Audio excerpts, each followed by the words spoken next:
Homecoming here at McMaster University, Ron Joyce Stadium. It is also McMaster Athletics Hall of Fame weekend. Hello everyone, I'm Mike Fortune. Calling today's game will be Reed Duthie and Troy Isliker. Toronto making their way in, 0-2 to start the season, have not beat McMaster since 1996, hoping the tide will turn. If you're a McMaster Marauder fan right now, you're still reeling from that big loss against Western last week. However, this week, it's a whole new ball game going up against Toronto. In regards to the quarterback controversy, if you even want to call that, who's going to be lining up under center for the Marauders? It's going to be Andreas Dueck. I asked Coach Knoxville earlier, what was the tipping point over Dueck over White? He goes, it's just a matter of giving someone else an opportunity. I also asked, is he going to be on a short leash? He looked at me and smiled. He said, at this point, they're all on a short leash. With that said, we're in for a great game tonight. It is warm down here. Don't know if it's any cooler up in the booth for you boys. Up to Troy and Reed. Guys, take it away. Thanks very much, Mike. You stay cool down there. Make sure you get a lot of water on the sideline. A little bit cooler up here, but Troy, for the McMaster Marauders, it's got to be downright boiling on the sideline. The loss last week to Western and the way in which it happened really had to sting. They need a comeback game here today. Neither one of these two teams off to an inspiring start. Yeah, nothing seemed to work for the McMaster Marauders last week, and it went from bad to worse real quick down there. But today's a game where at the end of it, you're hoping you're feeling good going forward. And Toronto's the type of opponent that McMaster needs at this point in the season. We're going to take a look at the quarterback comparison for the McMaster Marauders. Here is, as Mike alluded to, the two quarterbacks, Andreas Dueck and Jackson White. White did not get off to the start to the season that most predicted that he would. They thought that the production would come for Jackson White. Not quite there. The McMaster coaches, Troy, going with a bit of a gut feeling in Andreas Dueck today. Yeah, and that's all it is just a gut feeling, and sometimes it happens, and the coaches, see things in practice, the response that a quarterback gets from that offense, and they're just going to go ahead and go do it here. Jackson White, he had some tough weather to deal with in Ottawa and a tough team to deal with down in Western. And when you look on the other side of the ball for the Toronto Varsity Blues, it's an interesting team, Troy, because they statistically have not gotten off to a terrible start to the season, especially their quarterback. However, again, not finding the success that they would like to have to open up the year. Yeah, and all the offense of this team, this Toronto Varsity Blues, goes through Clay Sequeira, their quarterback. He's their leading passer. Obviously, he's the only one to throw a pass for the team this season. And he's also their leading rusher as well. So everything goes through this guy from Quebec. And I'll be interested to see him play for the first time this year.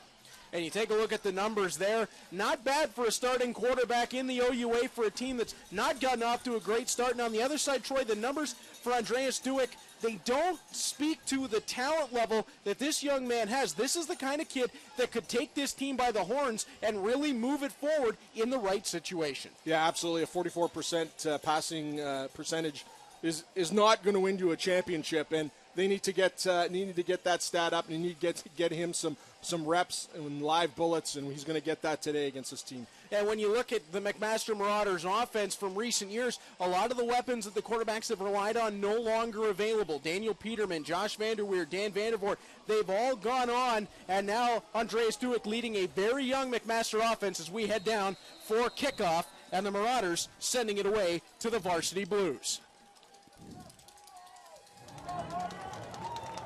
Rio Kanan puts it up, and we are underway. Homecoming weekend here at McMaster, and stepping out of bounds right about the 12-yard line on the return there was Zaid Malik. Yeah, Malik, that left foot just stepped out of bounds, and not a good start if you're at the University of Toronto to this one. And he was probably going to end up with some field position in and around the 30, perhaps even the 35, because he had some room down there, but he steps out, and nonetheless, a poor drive start here for the Blues. And Troy, when you look at the Toronto Varsity Blues offense, it's led on the offensive line by left and right tackle, the Mary brothers, both standing at 6'5 plus and over 300 pounds. Yeah, there's some big beef at both tackle spots for the Blues. Sequeira is going to take off himself and has a lot of room to work with early on, out to the 24-yard line before he's knocked down, and that'll be good for a first down for Toronto.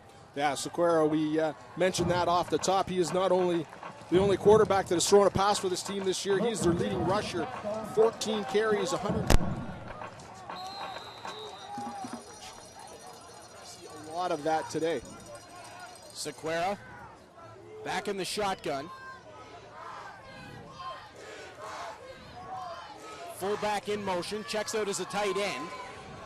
Hand off to the outside, tried the right side of the offensive line, and there was no room to run for Maxwell Jima. Yeah, that was Penny Liera, Enoch Penny Liera coming from that weak side, making the tackle, making the stop for the Marauders, coming all the way across the field. No gain, 2nd and 10 for the Blues. So that'll be 2nd and 11. As Sequeira, again in the shotgun. He's got Jima in behind him. Jima splits out as a receiver to the near side of the field. Sequeira's going to take off himself, needs the 34, and he's not going to get there. Met by a wall of Marauders, led by linebacker Nate Edwards, and that will force the Toronto Varsity Blues into a punting situation. Yeah, flag down on the field, and it looks like it's against University of Toronto, and it is. The MAC will decline that, and it'll be yards not gained for the first down, and McMaster will get the ball here in pretty good field position, and that's the key for McMaster this game, is getting some drive starts in good positions, give themselves a chance. They've just one touchdown in three games this season, and that is the worst in the OUA so far. 13% red zone touchdown production, and that's not going to win you anything, Reed. No, it's certainly not, as Ethan Schaefer back to punt it away. And to receive appears to be Mitch Garland for the Marauders. Twisting punt sent away, and it wasn't exactly what Schaefer wanted. McMaster going to have real good field position up to their own 52-yard line. Yeah, this will be the first game that Andreas Dueck has started since Game 2 versus Western last year, wherein he was relieved by Jackson White, and Jackson White took it over for the remainder of the 2017 season. So Andreas Dueck back behind center again, his first start since last season. And to protect him up front, Benzie, Grant, Croucher, Zott, and Guy, the offensive line for the Marauders. Starting with the full house backfield, now it's split out. Dueck to throw, under some pressure, gets away, has some room to work with, up past the Toronto 50-yard line, and that's a solid first down gain for the Marauders. Yeah, real good coverage by that U of T defensive secondary, and Dueck took a look. He had a lot of time. He's really five steamboats, and then he finally took off. And he is close to a first down. It looks to be just over a yard from the first down for McMaster. Pistol-style offense as Dueck brings the ball down. Snap was a little bit high. Patient to find the hole, and driving through for the first down is Jordan Lyons. Yeah, and that was the key to that play. Jordan Lyons just being patient, and that's what you get from this fourth-year runner from the McMaster Marauders, and it makes a big first down here to get Marauders, get that big breath out and get a little momentum here. Good angle of it right there. Lyons waiting for that hole to develop, and then he just took it. Blake Reason, the Declan Cross-esque slot back, had a key block to allow Lyons that time. Lyons stays in, little play action. Dueck's throw is complete.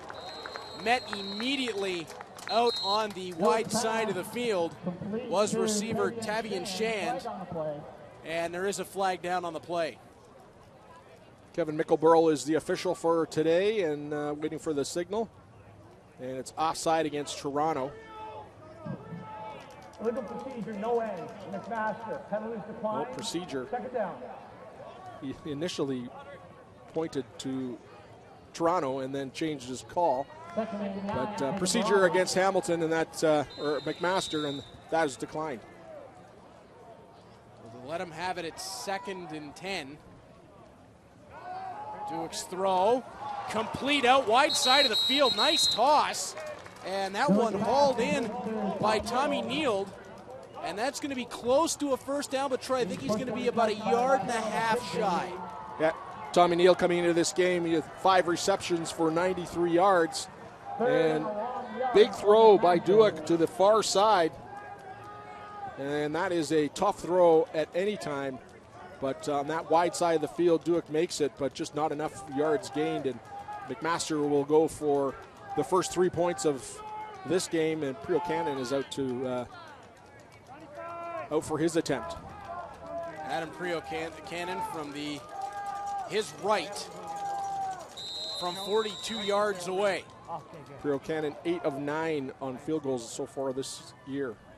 Snap is good, hold is good, kick is up. He could have nailed that from the parking lot. Adam Priocannon puts up the first 3 points of the game. McMaster with a 42-yard field goal. And Andreas Duke, Troy, a successful first drive. McMaster pulls points out of it. Yeah, Andreas Duke hasn't started the game since last season, and it's good that he comes out, get that feeling again, get things going, get that offense a little momentum, take advantage of the field position you were given. And Priocannon makes his longest of the season so far at 42 yards.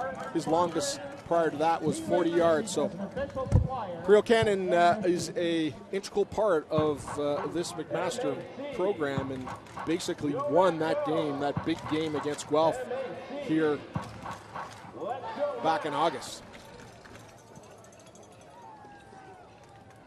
And he'll be tasked with kicking it away here as Varsity Blues send their twin returners back. McMaster with the momentum. Yeah, second game, so. And Priocannon You're just rolling with it. sending it down to about the 6-yard line. Taken in there by Zaid Malik again. And Malik across the 25 to the 30. Has his own 35, past the 40, the 42-yard line. A really solid return for the University of Toronto. Yeah, Malik having to make up for stepping out of bounds on the opening kickoff, and he does that and just finds a seam. Great blocking by the special teams for the Blues, and that was the return he wanted on the opening kickoff. Certainly was. Clay Sequeira under center. Single back behind him is Jima. And that's where he's going on first down. Jima tracked down in the backfield. That play was ended before it really got started. Dawson Bordage is in there to break that one up. The first-year player. And he's just a local guy out of Hamilton, Ontario. So that'll... McNabb High School. And that another good job as well down there. Mitch Lyons coming from the backside to make the tackle, too. Those two big boys up front, Bordage and Lyons, are going to be they're going to get their work in today. And that is going to be the test. This McMaster front defensive line up against the two tackles for Toronto. Is Sequeira able to bring that one off the turf, but he's not going to have enough time to do anything with it. Tracked down and dropped. Mitch Lyons from Saskatoon able to take him down. Yeah, this play was doomed from the start. It was Sequeira nearly getting taken down by Benny Liera, and then Mitch Lyons tracks him down and picks up a sack and again forces Toronto to punt, and it's been a frustrating 2 offensive drives for the Blues so far. Tyler Monroe was in there early on that one as well. So again, Schaefer to punt this one away.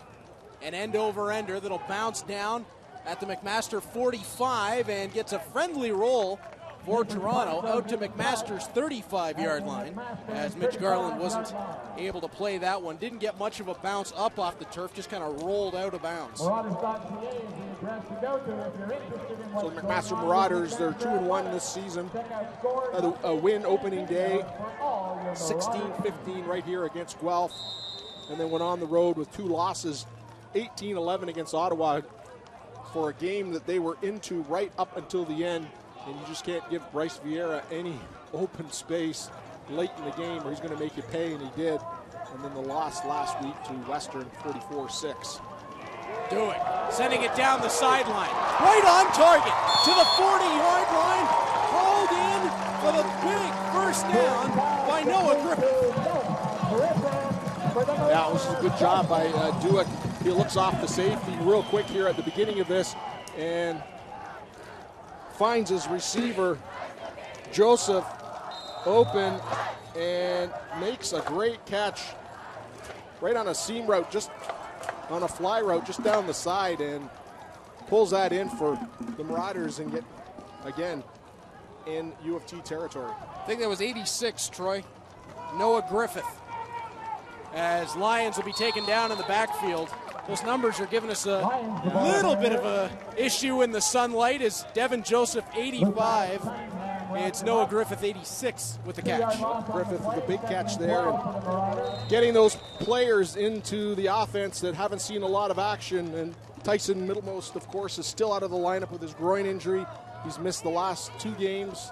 So you'll see players like Griffith getting some attention, and Dueck is rewarding him. Yeah, he had to take off himself in that case, and that didn't go so well. Oh, pardon me. On that occasion, it was Liam Puddin at quarterback that had to escape. Yeah, Liam Puddin at quarterback for the first time this season, getting an opportunity, and this is just, again, just a feeling that Coach Knox has, and rotating in 3 quarterbacks, and they're all of great caliber. It's a nice problem to have if you're Greg Knox. Just got to find the right one that clicks. As Prio Kanan back to punt, you got to hope that that's nothing negative for Andreas Dueck, as he started that drive in strong fashion. As beautiful spiraling punt inside the 5-yard line, and Toronto's not going to have a whole lot more room to start. Brought in inside the 5 by Daniel Diodati, and he was taken down not long after. Only got about the 7. Yeah, Varsity Blues, they just can't buy any field position here in this first quarter. They've been backed up to the shadow of their goalpost for most of it so far. It's got to be frustrating for an offensive coordinator because it cuts half your playbook in half just by your location and your drive start. Troy, I know the McMaster coaching staff going with the gut feelings in terms of the quarterbacking today, but I just want to go back to that last setup for a moment. I think that was an interesting run of play, and I'm hoping that we'll get an update on Andreas Dueck and that he's okay down on the sideline, because it seemed kind of weird that immediately after that long play to Griffith, all of a sudden Liam Putt came in just as Dueck looked to be getting some momentum rolling his way. Yeah, I didn't see, everyone was watching the real nice ball that he threw in the catch by Griffith. Didn't see if he took a shot at the end there. And maybe down in the truck they can take a look at that replay and see. And there is a crowd over to our left on the McMaster sideline. I'm not sure if that's got anything to do with the quarterback situation or if there's another player there. Yeah, no, I think it's just more of an offensive meeting, more so than anything, from what I can see. So that's something we're going to keep our eyes on, as we thought we might see Liam Putt at some point in this ball game, but probably not on the second offensive possession. Clay Sequeira is going to have his work cut out for him here. Troy has to battle out from the shadow of his own goalpost.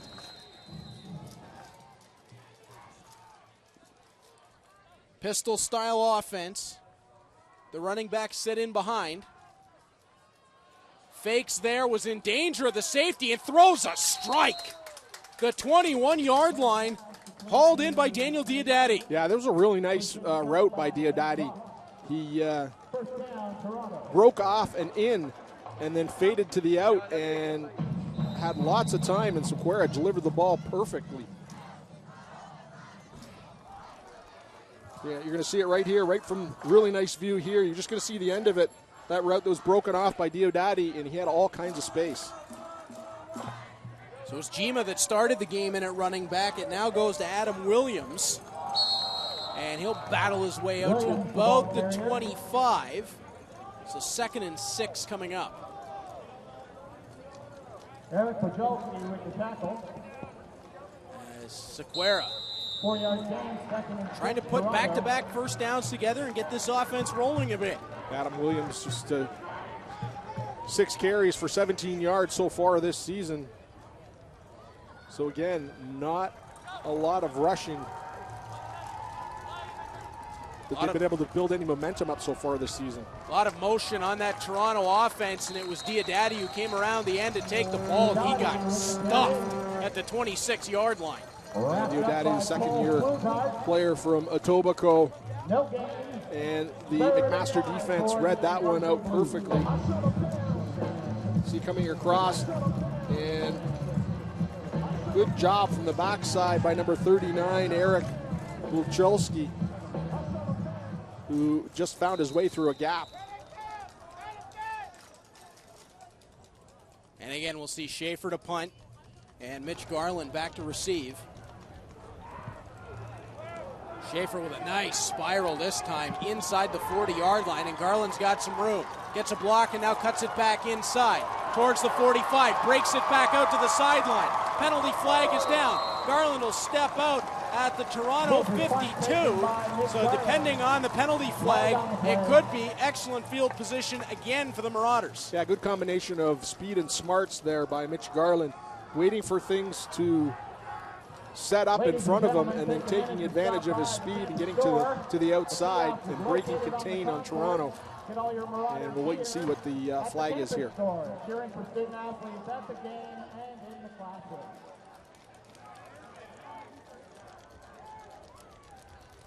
And Troy, since the last time you and I called a game here together for the McMaster Marauders, different sideline setup. Interesting to see the visitors on the side closest to us. Yeah, they used to have both teams on the far side, and I guess it's a new OUA rule. Came in a couple years ago, or a year ago anyway. But they have to be on opposite sides of the field now. So. And it was 2 penalties against the Marauders, illegal block and holding, which is going to drive McMaster from what would have been very good field position all the way back to their own 20-yard line. Yeah, that's going to that causes fits for coaches. And Rob Underhill, the special teams coach for McMaster, he's putting this offense in a little bit of a hole here. And Dewick back out on first down. Tried to find a connection there with Tommy Neild and underthrew that ball just a bit. Yeah, that ball did not come out of his hand well. I don't know whether it slipped or what happened there, but that was poorly thrown. Nowhere near the touch that he had on the ball to Griffith earlier on. So 2nd and 10, and the Varsity Blues licking their chops right now because this could be a real swing in the field position battle. As Dewick again from the shotgun, he's going to try it downfield, putting the ball up for Neild, who comes back to it and has it. Ball hung up in the air, but Neild was able to fight back through the tight coverage of Caleb Zigbee, and he'll pick up the long McMaster first down to the 47. Yeah, actually, it worked out even better that this ball was underthrown because Zigbee was right on him and came back, made the catch, and Zigbee got lost when he had to come back for it. And a real nice catch. He was out on the field side all by himself. 27-yard completion for the Marauders. They get back almost all of the penalty yardage. Hand off to the inside. Now Lions finding some open room to the sideline. Stiff arm and out of bounds. Just shy of midfield. They will give him the midfield stripe. So that'll be 2nd and 2. Here's another look at that catch, Troy's. Watch Neild work back to the ball. Yeah, this ball was up in the air for a while and then got hung up. And Neild having to come back for it was actually, you know, his back shoulder was actually a good thing because Zigbee was right on him. Dewick again started in that pistol style, sent Griffith out, looked right to him, and now wants the middle of the field. Neild again, that time into double coverage, but it's going to be receiver interference as a pair of defensive backs were there for the University of Toronto. Jamal Johnson teamed up with Demoy Robinson, and I'm not sure which one it's going against, but a flag there would certainly point to receiver interference. Yeah, that pass was thrown right into coverage. And Neeld went up for it, and there was contact by both defenders on this one. And I think that's what brought upon the interference. You can see it right here. That's it right there. And it looks to be Jamal Johnson. The initial contact, and the ball was still in the air, and good a call by the official, and gives McMaster a first down on Toronto's 40. Duick again, remaining in that pistol-style offense. Running back set directly behind him. Now Lions splits out to a more traditional shotgun. Duick looking to step up with a penalty flag down, and he's under too much pressure. He's taken down.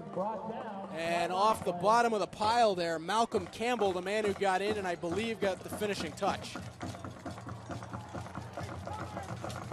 That's getting offside on McMaster. It was this near side receiver that usually they give a yard or two buffer, but he was way over. So that'll bring up 2nd and 14 for the Marauders. Last time they were in 2nd and long earlier this drive, they pulled out a 27-yard completion. Duick with Lyons to his left. Reason will check in as well. Duick with the open man and just floated it a little bit too high as he wanted Hayden Amos, the tight end.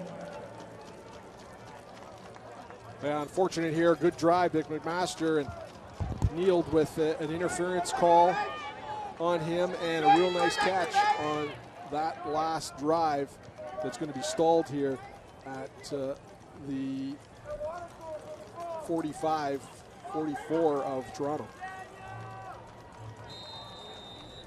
Rhea Kanan back to kick it away.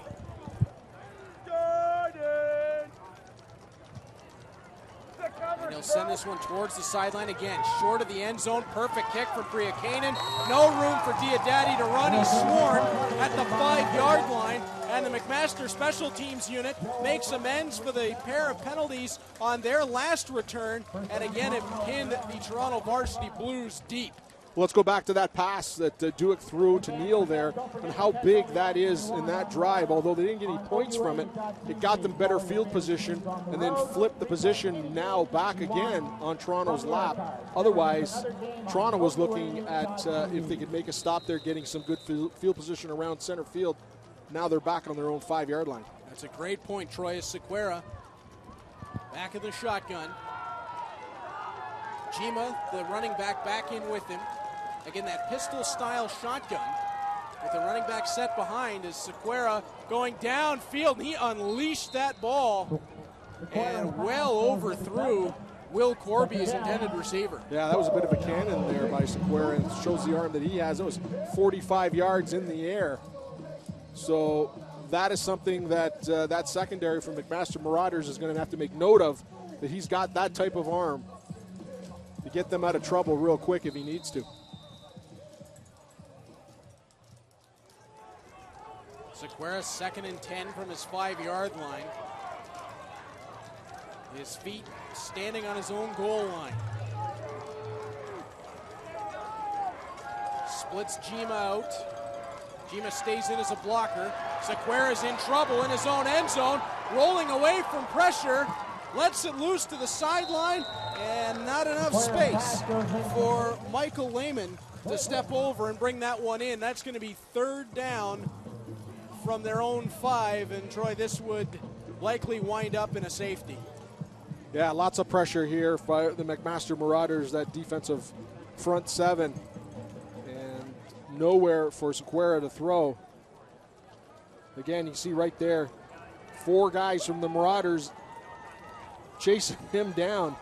And he did the wise thing of throwing that one out, and now U of T will, in all likelihood, concede the safety here.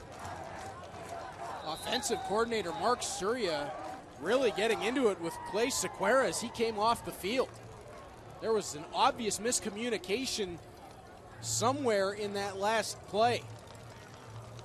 Surya was not happy with Sequeira or his receivers. And taking the knee back in his own end zone is Ethan Schaefer. They'll concede the 2 points. McMaster will take the 5-0 lead with $1:46 to play in the first quarter. And they'll have possession, but further down in their own territory. And in fact, McMaster's just going to take the ball back at their own 35.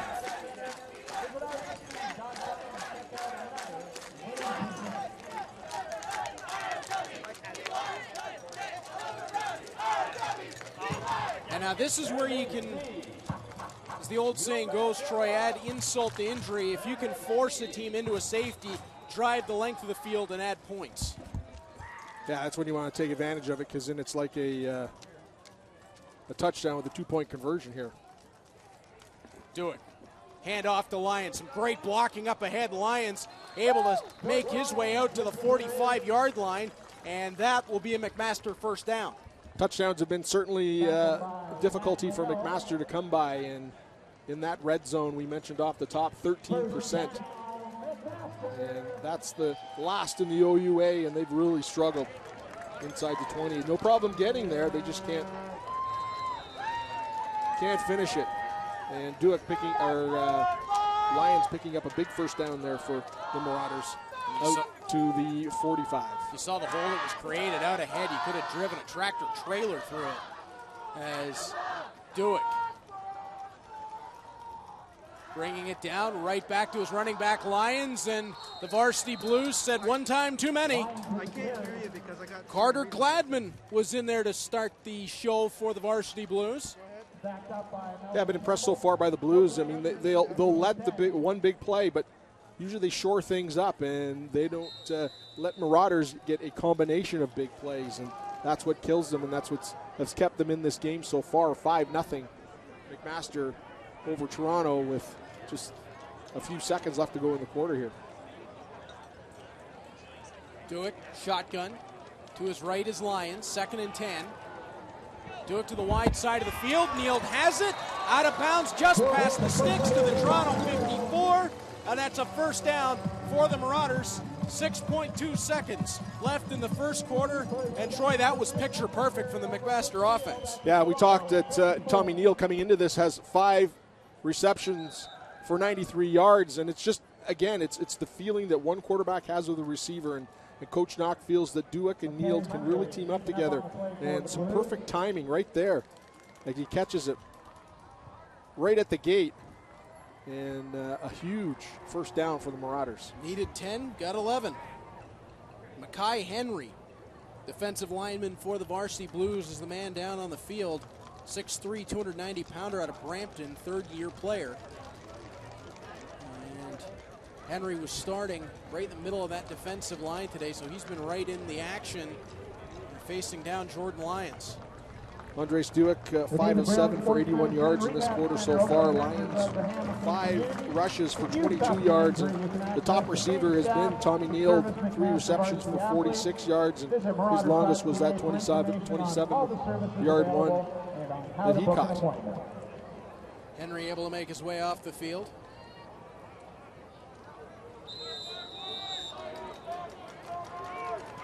First and 10 for the Marauders. Barring penalties, the last play of the first quarter. Duick. Pass for Neal is complete. Neal tries to make a quick shake, and he'll be past the Toronto 50 to the 49-yard line, maybe give him the 48, depending on the spot. That'll bring up about a 2nd and 5 when we start the second quarter. The McMaster Marauders through 15 minutes of play with a 5-0 lead over the University of Toronto Varsity Blues. You're watching McMaster Marauders OUA Football right here on Cable 14. When you join a walk for the Kidney Foundation of Canada or support someone who does, you are improving the lives of people living with kidney disease. Some people walk for a loved one on dialysis. Some participate because they need a transplant, and others because they've had a transplant. Whatever the reason, everyone that walks in the Kidney Walk provides hope and support. Every step is a giant leap forward in the fight against kidney disease. For details and locations, visit kidneywalk.ca. Mom, Here's Mill. Thanks, sweetie.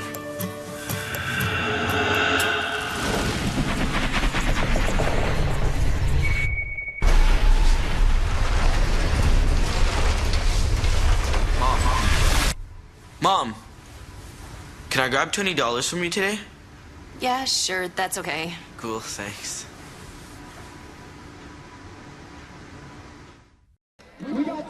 Back down here at field level, homecoming week at McMaster. Little fact for all you football fans out there, McMaster has not lost a homecoming game since 2009 versus Laurier. Also, guys, up in the booth there, I know you were talking a little bit about that broken play that Toronto had in the end zone.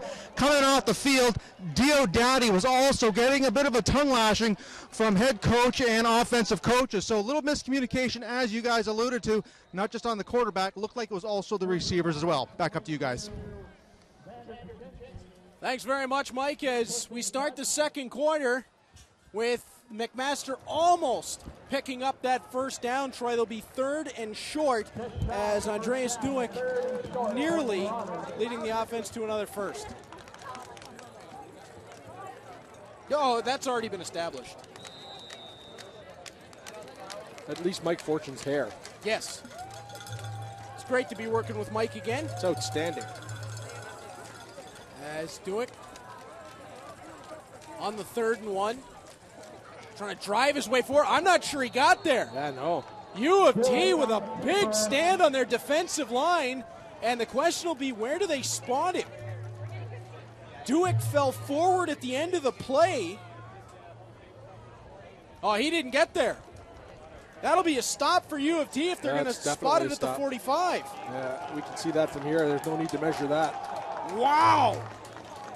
That could be a momentum swing for Greg Marshall's club. Yeah, and that stuff is that's the kind of stuff that's going to burn a hole in the wall of the dressing room at halftime. Greg Knox is not going to be happy with that offensive line. And Troy, at the same time, there are some things that should be expected when you look at a Greg Marshall coach team. There was bound to be improvements for the Varsity Blues. Yeah, you see man-on-man here, a yard away, and the Blues just beat them on it. Malcolm Campbell coming around the end. Great job by the Varsity Blues defense. So Sequeira will try to make good on his defensive stand down the middle of the field. Has a receiver open, and he'll bring it in, and then got popped. The ball came loose, and I think it's going to be McMaster football. It is. So the Marauders defense come up with a big play. Will Corby took a hard shot on the way down, and just like that, McMaster gets the ball back. Yeah, real nice pass by Sequeira, and Corby coming in on the deep end, and Sequeira picks him up, has to go up for it, and it was knocked right out of his hands. I don't know if that may have been an incomplete pass. That shouldn't have been a fumble. Yeah, we'll have to see that and slow that down if we can, but that looks like that would have been a fumble. And incomplete pass. Greg Marshall is livid, and Troy, I think he's got a point. Corby did not make a football move, as they say, with the ball in his possession before he got hit and the ball came out. And Kevin Mickelbrol is over talking with Greg Marshall, who definitely has a point there to that argument that Corby never really had possession of it, didn't make a move. And it was just a good hit, and the ball was... Yeah, that was just a hit, an incomplete pass. Yeah, you don't want to take anything away from the play made in that defensive backfield. And I could be wrong, Troy, but that looked like it said number 3, which would be Liam Putt. That can't be right.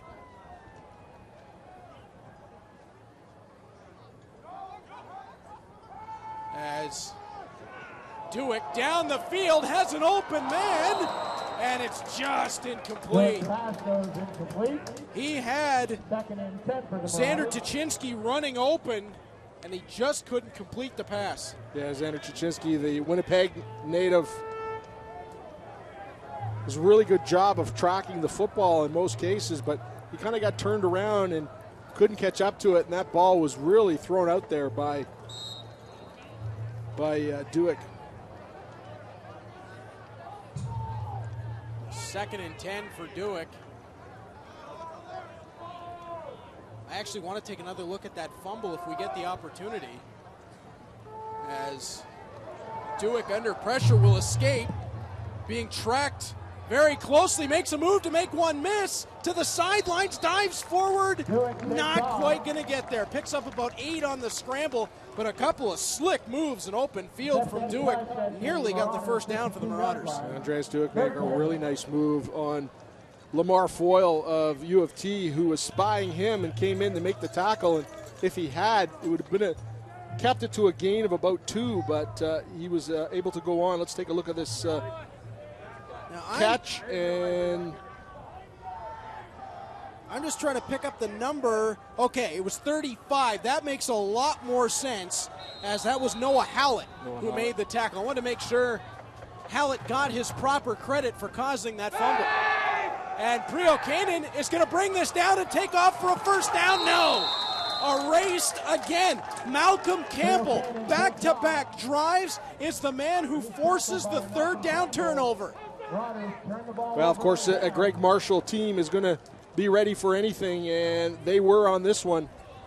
They've done some scouting. They've seen Mac and Rob Underhill, the special team coach for the Marauders, do this before.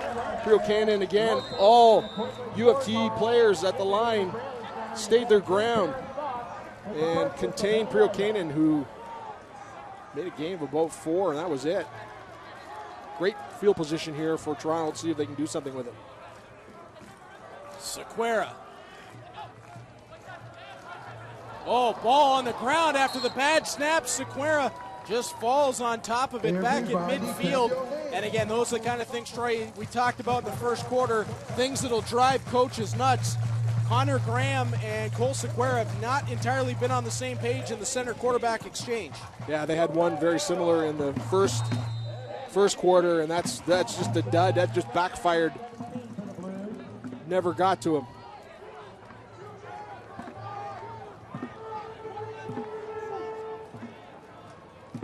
They have quads left here. They're isolating a receiver on the boundary side here. Well, they split everybody out. Sequeira's now going to have to escape. Shook off one tackle. Ball's on the turf again. And the Marauders say they've got it. The ball comes loose. Marauders believe they've got the turnover, and they do. Off the bottom of the pile with the football was it was Tyler Monroe. And Patrick Capito shaken up on the play. He was in on that as well. He makes his way to the bench slowly, but sort of like a tennis match of mistakes here early on. Back and forth we go. And I think McMaster had too many men in the huddle.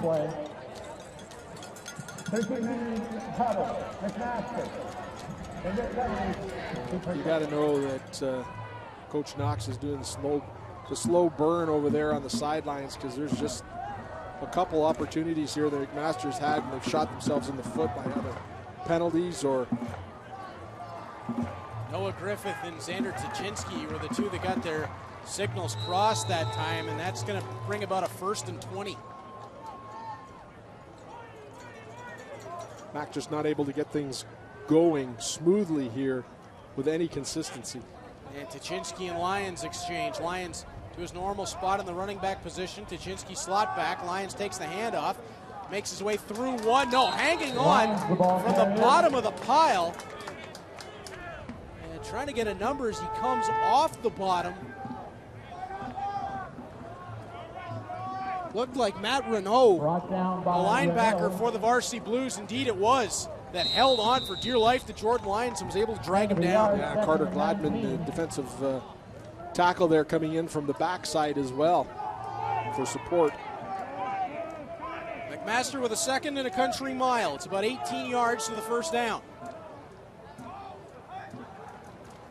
Play action, Duick towards the sidelines. Reason catches, puts the brakes on, but won't get any further than the 45. And it's the U of T defense standing up again. That's 3 straight drives now, Troy, where U of T's defense has come up big. Yeah, certainly the defense has played well here for them early on, and they've contained this McMaster Marauders aside for a couple of nice runs and a nice pass, but well read there on the outside by number 42, Matthew Renaud, who's been everywhere for the Varsity Blues so far today. And a mysterious quarter of mistakes continues as Brio Cannon only got that one to the Toronto 52. And I mean, if that doesn't make you scratch your head, Troy, there's something going on here in this second quarter. Everybody needs to get rid of the voodoo. Yeah, a bit of a hush over the crowd here, and here's Brio Cannon, who's normally a good punter. This one just goes straight up. Nobody knows where it is. Off to the side. Yeah, went off the side of his foot, out of bounds on the McMaster sideline. So Sequeira back to lead his offense out once again. And he's in trouble already. Sequeira turns to the outside, penalty flag down in the backfield, likely a holding call. Flag on the play. And Sequeira got about 6 yards, but I think, Troy, this one's going to come back. Yeah, I think it was Dawson Borges was held there by the interior of that Varsity Blues line, right in front of the official, and he caught it and called it. And Kevin Mickelborough is making the signal and sending the U of T Blues back 10 yards. It'll be 1st and 20. Klugart, Borges, Lyons, and Penny Leera are starting to really cause some trouble for this U of T front. Pardon me, Penny Leera. As Sequeira. Play action. He's caught in the backfield. Well, point made.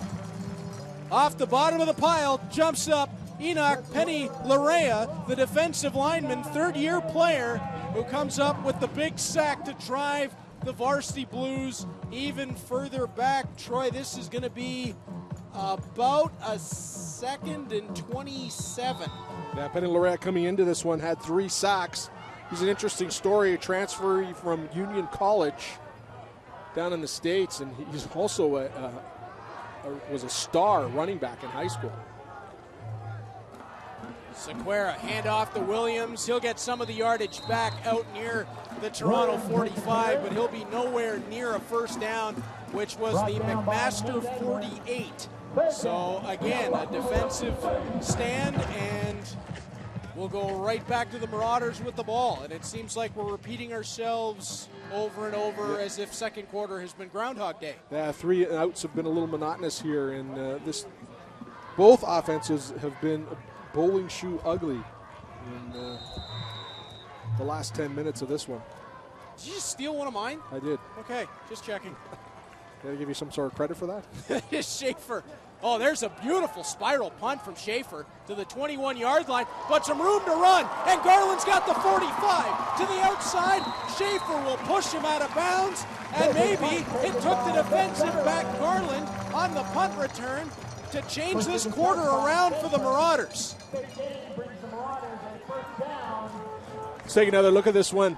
Really nice punt, and that gives Garland some time for that wall to set up, and is right down the sidelines, just sheer speed outrunning the contain on the outside of the U of T Blues, giving McMaster yet again some really good field position. Let's see if they can do something with it.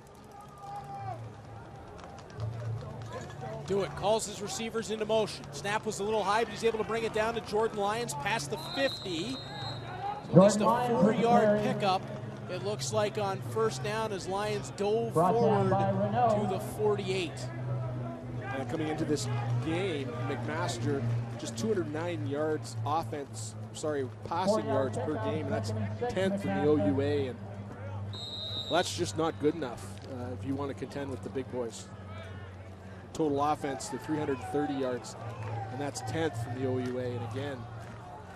And of course, the absence of Tyson Middlemost not doing the Marauders any favors. As Duick, again, under pressure, has to roll away. He's going to be caught and taken down, but there's penalty flags all over the place. Yeah, it might be a face mask here on the tackle on Duick.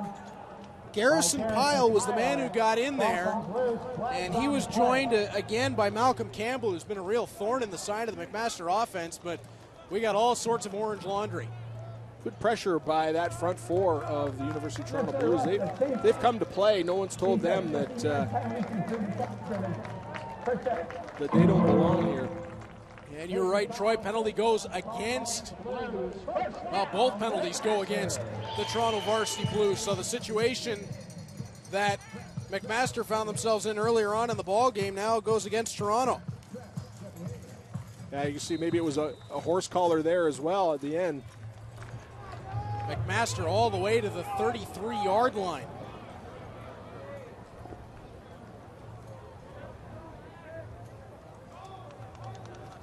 Do it.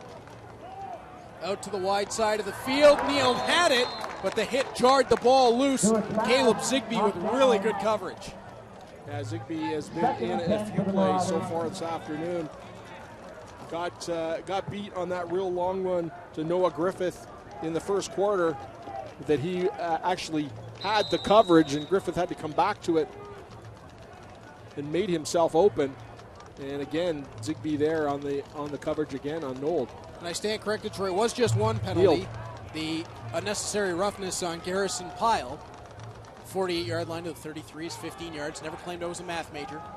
As Duick down the sideline towards the end zone, and that was a better chance for the University of Toronto defensive back than it was for his intended receiver Reason, as Jordan Gillespie was in great coverage position there.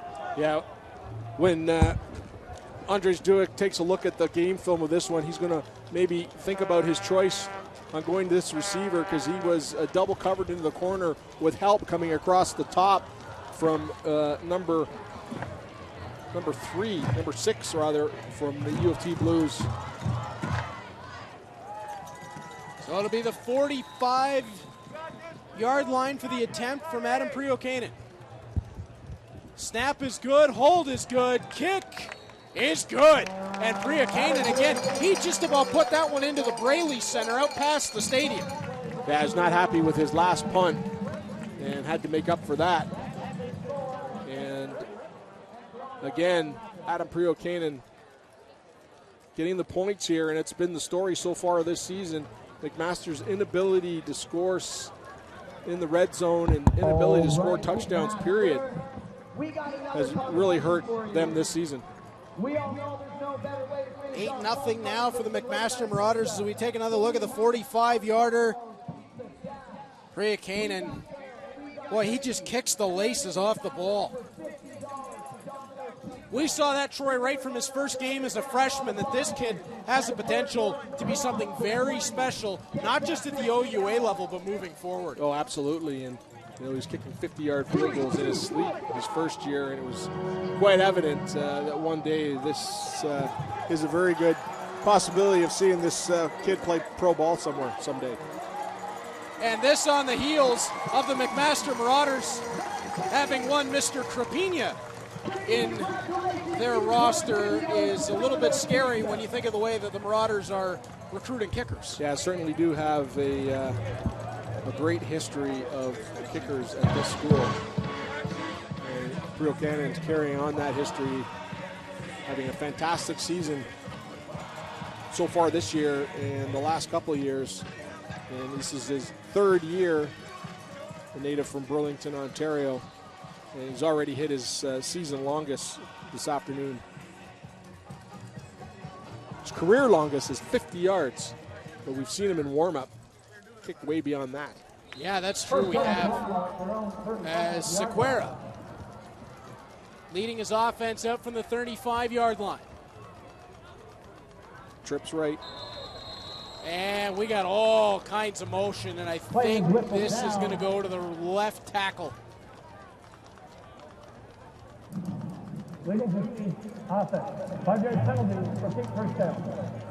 I'll back him up 5 and do it all over again. Just off of Mary moving out there, 6'6", 315. His brother, 6'5", 300. What are the chances of getting anything to eat at dinner time at that house? Whoa, that is a couple big boys. Leamington, Ontario products. Oh, nice little flip pass. And out of the 35-yard line with some room to move. Zaid Malik back across the 50 out to midfield. Like he was playing a Madden video game. Yeah, Zaid Malik, a nice little toss underneath to him and makes something for it. And the biggest play from scrimmage so far for the U of T Blues. And Malik, the second-year player for Mississauga, 6 foot, 160 pounds with some speed to burn. Just a little inside shovel that gets U of T out to midfield. Now the handoff to Williams. And he'll cut his way forward only for a couple to the 53-yard line. That'll bring up 2nd and 8. Good job by Mac defense there. They showed blitz right from the go. And two linebackers right up that front seam sealed things off for Williams, who had nowhere to go. And you got to think in a 2nd and 8 situation, the Marauders are going to pin the ears back on defense here.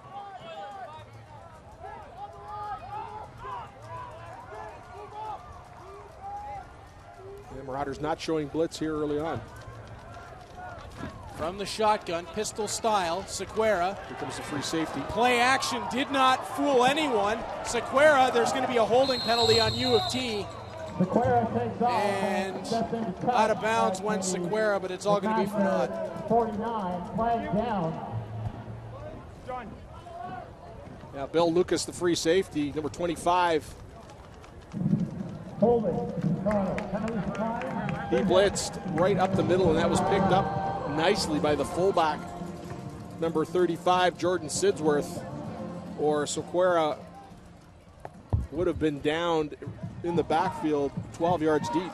And McMaster will just decline the penalty as Sequeira's gain was nowhere near first down yardage, only to the 49. I believe it was Enoch Penny-Larea that got held coming off the end, and that will force Ethan Schaefer back onto the field to punt away. And McMaster sending twin returners back this time as Garland joined by Josh Perez. And it'll be Garland on the bounce.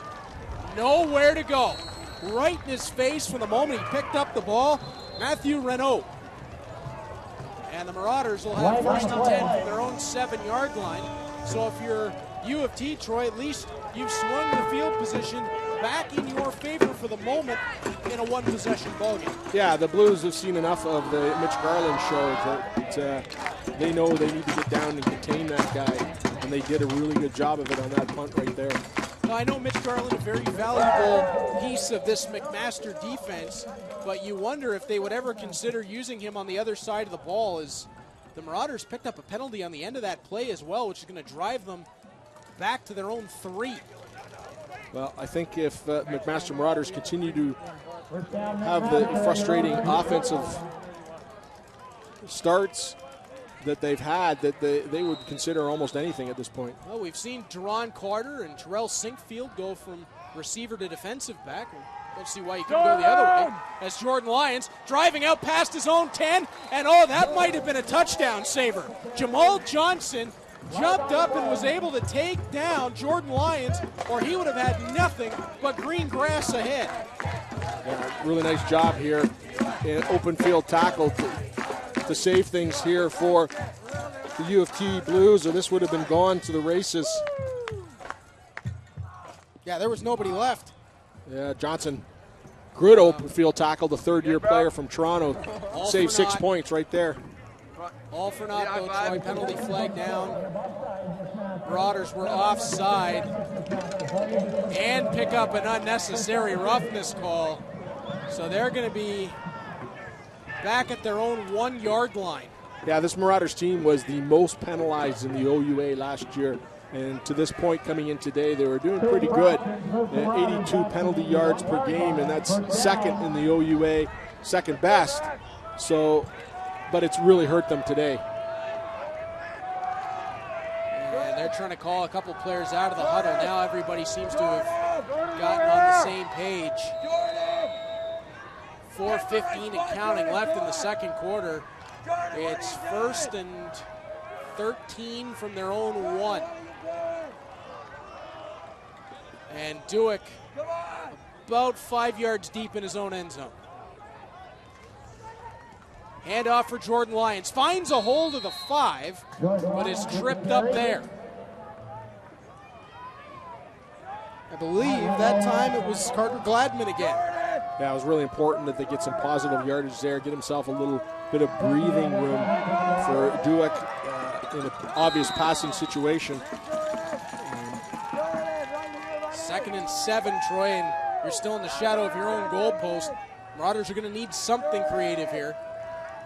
Yeah, they've got quads to the right, 4 receivers right, and nobody on this backside. I was just going to say nobody out to the left as Neal cuts back in to stay in as a blocker. Lyons will get the ball again, makes his way across the 10, needed the 14, and the Varsity Blues were hoping that the officials were going to call that as a fumble. They did not, but the Marauders are going to be forced to either punt or concede the pair from their own 10-yard line on 3rd and 3. Well, the frustration again continues here for the Marauders. They can't get anything consistently coming out of their own end. And nice job by this University of Toronto Blues team coached by Greg Marshall. His first season here. And the defensive coordinator, Bob Mullen, is certainly doing a nice job of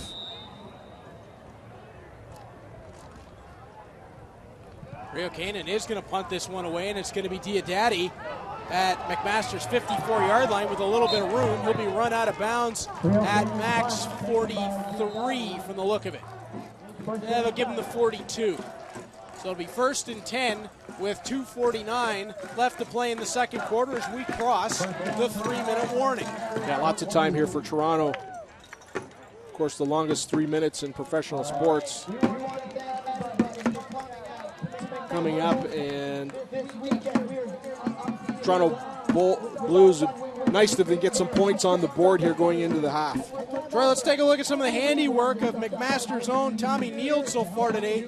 He's really been a standout, even in an offense that hasn't quite clicked. Yeah, he sure has, and he hasn't been really utilized into this point, and now he's become an integral part of this offense so far. 4 carries for 4 receptions for 72 yards so far today, and Duick and he really have a relationship going, and that is something that Coach Knox, one of the reasons why he made the change at quarterback, just to get something new out there. A little bit of action from around the OUA. Carleton up 15-7 on Queens in the second quarter. Waterloo up 10-7 on Laurier in the first. Guelph a 2-0 lead over Windsor, and we promised that is the OUA, not the OHL. Western a 14-0 advantage over York. And we'll get another update on that at halftime, which, following the 3-minute warning, could be anything from 3 minutes to half an hour from now. As Sequeira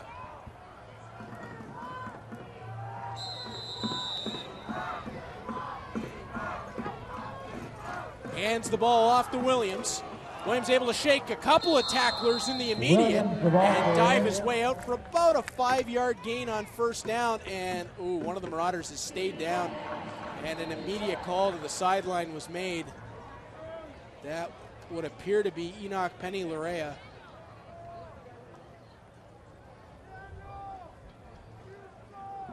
He was... Yeah, it looks to be upper body. He does have a history of a knee, but it doesn't appear to be favoring anything lower body on Penny-Larea. No, this looks like he got twisted up as the last play was coming to a completion. And I couldn't quite see through the crowd that Williams was running through what exactly happened there. But certainly a bit of concern down on the field as they have not not quite moved him yet, although now Enoch Penny-Laray is sitting up. That's a great sign. Now up to his feet. As we'll take another look, comes in, and yeah, it's just on the way through there. He may have collided in the traffic with Dawson Borges, and he's walking off the field under his own power, so that's a great sign. So hopefully we haven't seen the end of Enoch Penny-Laray in this ballgame. Might have just been shaken up in that collision. As Sequeira. Again, pistol-style offense with Williams behind him. Handoff goes to Adam Williams. Shook through one tackle, but he's not going to get any further than the 35. With 2:26 left in the second quarter. Eric Blake on the tackle. And it's decision time for Greg Marshall and company. Yeah, good job by Noah Hallett on that, coming up defensive back, coming up to make the tackle. He was shivered off some blocks that were coming out, some big offensive linemen for the U of T Bulls coming out, and he took them on and shivered them and made the tackle. Held that to a 4-yard gain.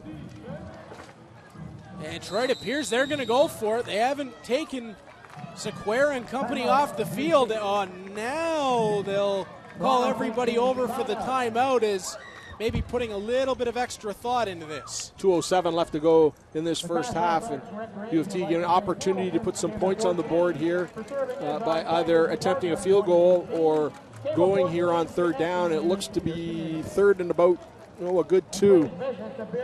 It's a full 2. Maybe slightly more than that. 2+, yeah.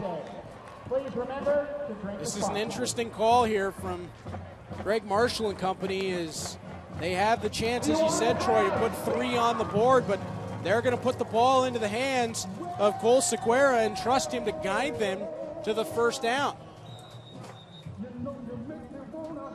That was the first big play here for Toronto of this game. You know, they feel they're close here, and they want to get a major on the board here would be nice. Sidsworth and Williams in the backfield with Sequeira.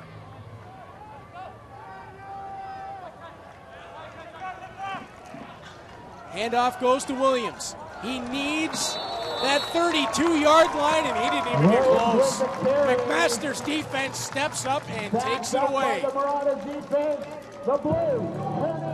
Yeah, U of T Blues trying that left side. Dylan Hart and Mustafa Mary on that left side up front, and just wasn't enough, and it was actually looked even delayed to me. He kind of hesitated right there.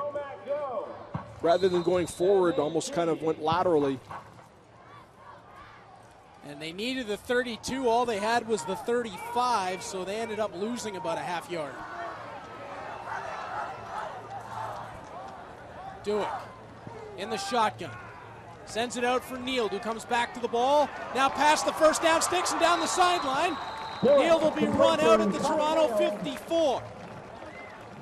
And Troy, if the long ball isn't necessarily working, run the curl. Neal comes back, and like that, they get the big play out past the midfield stripe. Yeah, Tommy Neal, just 5 catches in the season so far, has 5 today, and cuts off his pattern, comes back to the ball, lots of time and space, makes a player miss, heads right down the sidelines, ball in the left hand, perfect. Well executed by the McMaster Marauders. That was Caleb Zigbee who he made miss, and they've been having a great matchup so far this afternoon. Duick, short pass this time just past the 50-yard line, and that'll be hauled in by Blake Reason. I should say Neal put the ball in his right hand, closest to the sidelines on contact. All about protecting it. 2nd and 5 from the 49-yard line. Duick directing traffic. And again, going that quad right. And nobody on the left here, Troy. Now they'll split a man out. Duick was looking him down, and he's got a chance for it. Downfield and just out of the reach of Noah Griffith, who they ran all the way out from the right side to the left, and he got quite the start out of the blocks. Yeah, Griffith lined up in that slot back spot, but then he kind of delayed and cut off his pattern a little bit, and Duick put that ball up there, and he just couldn't run under it, and he was wide open on that boundary side. And that was the play, is to isolate Griffith on the boundary side, and Duick puts it up there, perfectly thrown ball, and he just couldn't get under it. Nearly had it. It'll be Priokainen to kick it away. Had to settle that one down a bit and then pops it high up. That'll bounce inside the 10-yard line. McMaster friendly bounce as Diodati will run that out of bounds at about his own 9-yard line.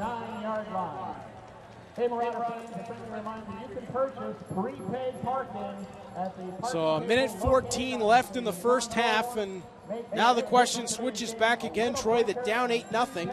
Does Toronto have anything in the tank here at the end of the first half to put points on the board and at least give themselves something to build off coming out of the locker room? Well, it looks like they've got 101 yards coming back with a minute 14. So the key here will, you don't want a turnover. You don't want to give McMaster some points going into the half, whether it be a major or a field goal. They want to come out clean in this second quarter. Sequeira lined up again, pistol style, with Williams behind him. Steps back, wide side of the field and wide open down that sideline. Out at the 25, Christian Krasilik. His first catch of the ball game. Yeah, Christian Krasilik, interesting. First catch of the day, 6'4", 180 from Apache Junction, Arizona. You'd think that he might be in Tempe with the Sun Devils and Herm Edwards instead of up with Greg Marshall and the Toronto Varsity Blues. Or somewhere where it's warm all the time. He probably thinks, so this Canada is awesome. Yeah, we're in the middle of September and it's brilliant out here. Yeah, you just wait a couple weeks. I have a friend out in Calgary. It's already snowing. Yeah, oh, I believe it. So nice throw by Sequeira there, getting a little bit of breathing room here for the University of Toronto Blues. You just don't want anything bad to happen. And like Don Edwards would always say, there's 6 things that can happen when you throw that out to the far side, and none of them are good. Well, one of them was. Well, one of them was there, yeah. If you got the guy, and I always used to say to him, if you got the guy who can make the pass, it's okay to do. But we're not going to relive this debate again. Oh, my goodness. As Sequeira back in the gun. Again, quick release. And about 6-7 yards ahead for Wasey Shell. Another player getting his first catch of the ball game, a Waterford native. And Clay Sequeira getting other receivers into the game here. And they're coming up big for him, giving him a little bit of breathing room here. Second and about over a yard. Yeah, it ended up being about 8 yards on that first down. So Sequeira from under center, hand off to Williams, tried to pick his way through. Looks like it'll be about the 35, which will be another Toronto first down, but just 38 seconds left in the first half. Well, Greg Marshall took over this team in January. You knew there was going to be baby steps, and they've definitely made some progress here, holding this McMaster team to 8 points with just 30 seconds left to go in this first half. And the story continues to be the inability of the McMaster Marauders offense to put any majors on the board. Sequeira brings the ball down again, looking for Williams, and there was nowhere to go that time. Williams held up, probably lost a yard or two. Brings up 2nd and 12 with 14.8 seconds left. So it looks like, Troy, essentially Toronto is at least made what they wanted to have happen, and that they're not going to give McMaster any time with the ball here at the end. Yeah, they moved the football out from the shadow of their goalposts, and again, positive steps here for the U of T Blues. A couple nice throws by Sequeira, and they're just going to down it here and concede to the first half. Sequeira with his eyes firmly planted on the scoreboard, waited for the half to run out of time, will put the knee down, and that will do it for our first half of play, as it's the McMaster Marauders holding an 8-0 lead through the first half of football over the Toronto Varsity Blues. And Troy, again, you were right. It's been the inability of McMaster to put the majors on the board that have really affected the ballgame. Yeah, that's certainly the story that's been this season. And, you know, we're not used to coming here and seeing a McMaster team that with the inability to put majors on the board. Let's send things downstairs to our own Mike Fortune, standing by with Toronto head coach Greg Marshall. Yeah, thanks a lot, Reed. Coach, you look at that first half, inability to score, field position. What are you going to take away from that first half going into the latter half? Well, I like the way our kids are competing. You know, a couple special teams errors kind of hurt us the first quarter there and put us in bad field position, cost us some points. So we got to eliminate those. And we just got to start blocking them a little better up front with our offense. But, you know, there's some plays there. We just got to come out in the second half and make them. Coach, thank you very much. I know you want to get back in there. We're going to take a very short break now. More first half reaction from Troy and Reed after this break.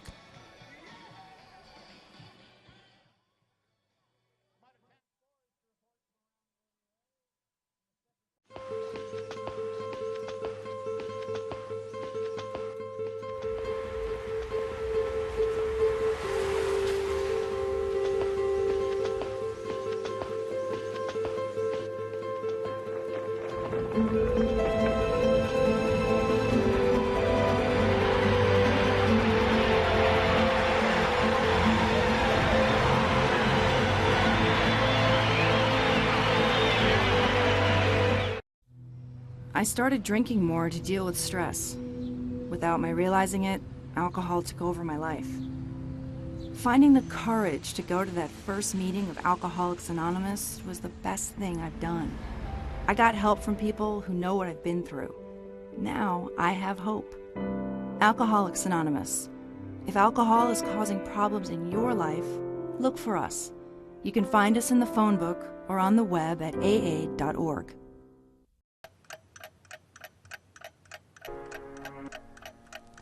Three out of 5 people with dementia will go missing at some point, often without warning.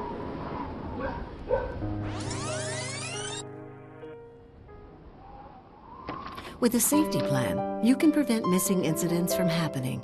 It's never too early to plan. Contact your local Alzheimer's Society today. Finding your way. For people with dementia, every step counts. Cancer affects us all, and together, we can make a difference. My name is Dr. Juergens, and I'm inviting you to a new fundraising event in support of the cancer program at Juravinsky Hospital and Cancer Center.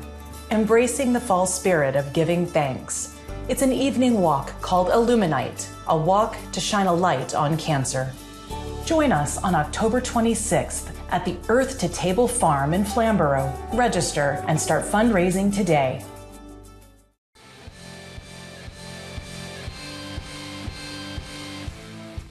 Welcome back to OUA Football here on Cable 14. It's the McMaster Marauders with an 8-0 lead over the University of Toronto Varsity Blues through one half of play. Let's take a look at other games going on around the OUA. It's Carleton with a 31-14 lead all over Queens there.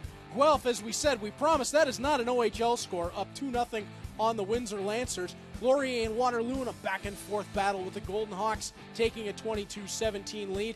And Western all over the York Lions, 38-3. We'll have more coming up from Ron Joy Stadium here on OUA Football on Cable 14.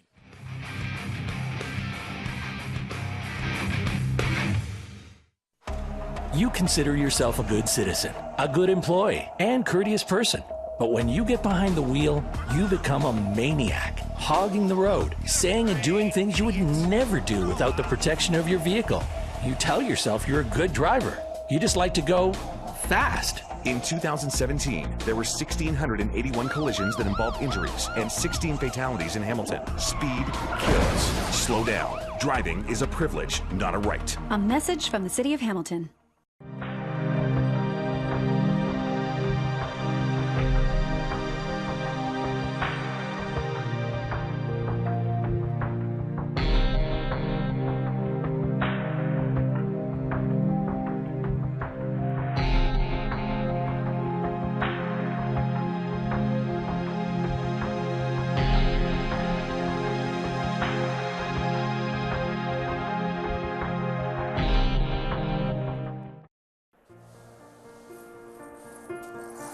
Emergency alerts of life-threatening events help keep us safe. That's why governments and broadcasters have come together to bring more alerts to more Canadians faster. Introducing Alert Ready, Canada's new emergency alert system. When an alert is broadcast, it's time to act. Learn more at alertready.ca. 1, 2. Good rhythm back and forth.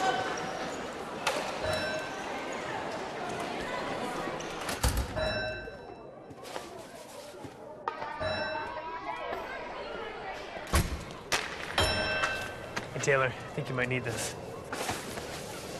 Thanks. Leonard's rebound. Scores! Taylor Hall!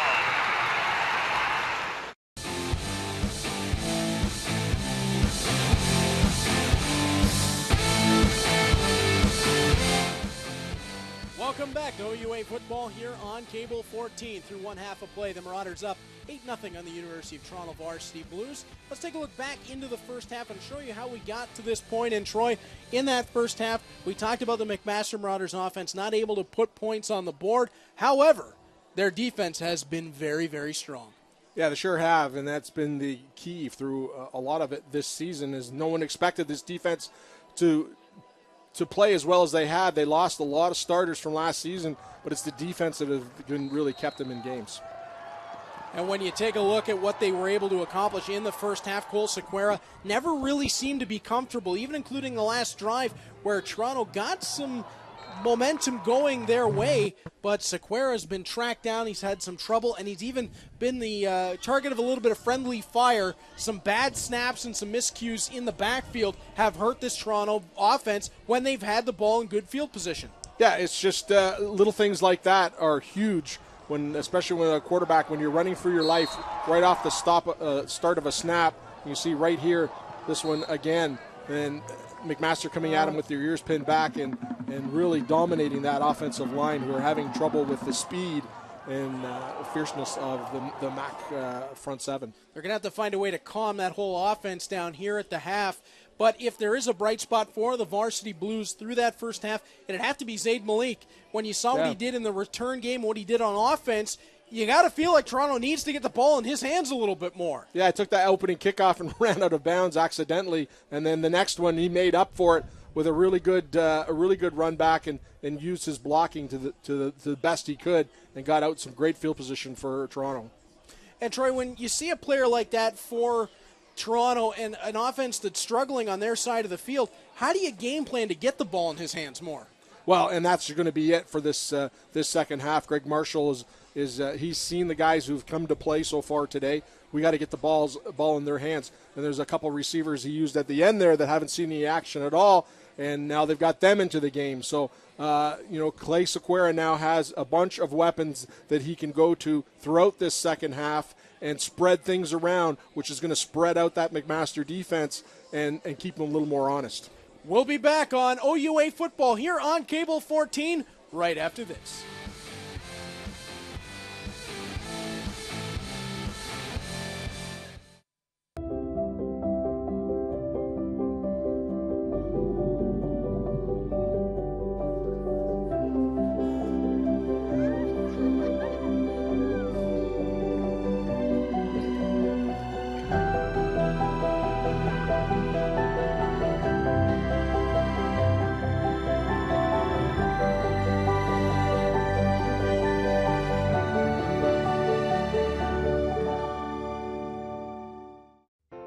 Canada, more than 13 million volunteers contribute over 2 billion hours every year.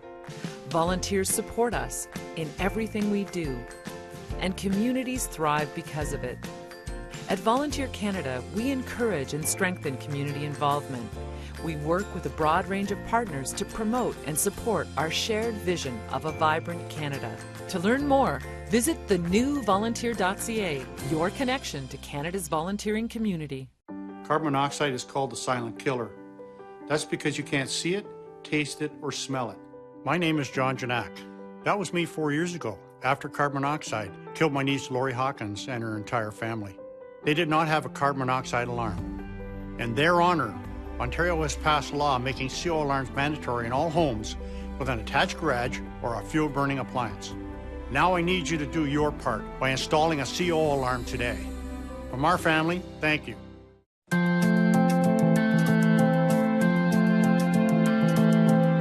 Soon we will end MS.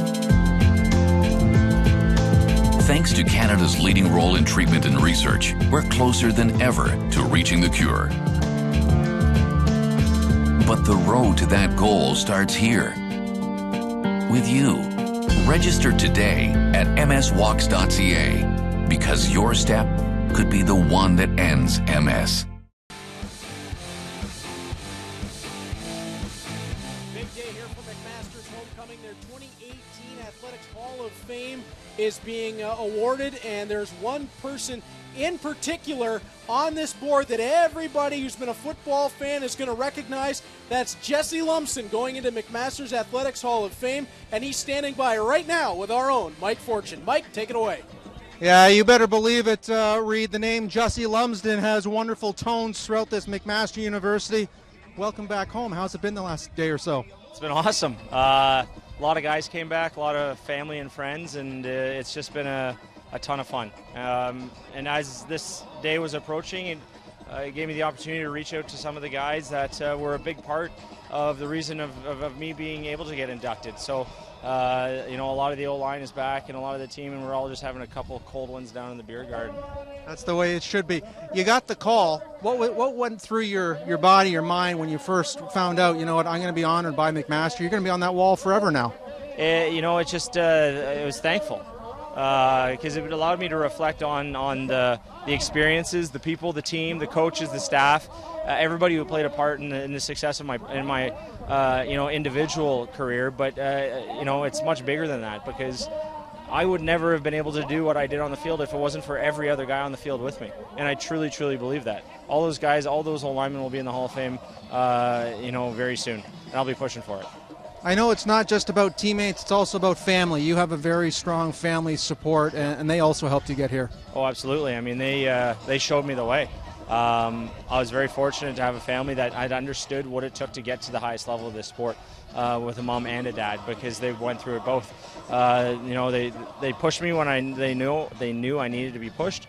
The biggest thing that they showed me was learning how to get up after I've fallen down and to keep pursuing what I really believed in. And then having a sister who is just always there and always loud and always cheering and filled with love and support. So it's like I couldn't be happier, that's for sure. I know, as we stand down here on the sidelines on this gridiron here, while you were being introduced, any memories kind of come to your forefront while you were sitting here with your time at Mac? Yeah, lots, absolutely. I remember that the field was there. And how it was not as nice as this, but that was one of the competitive advantages we had playing at Mac, is that we knew all the little nuances of the field, and we had old rickety stands that made a lot of noise and a lot of people that showed up to make a lot more noise, and people didn't like coming to play McMaster. And it's funny, we talking about stories and stuff like that. It's and everybody remembers things a little bit differently, so when they come up, it's a lot of fun. In regards to where you are, what you're doing nowadays, a brief update for our viewers out there. I'm taking this year off of competing from the bobsleigh team. Whether I go back or not is still a question.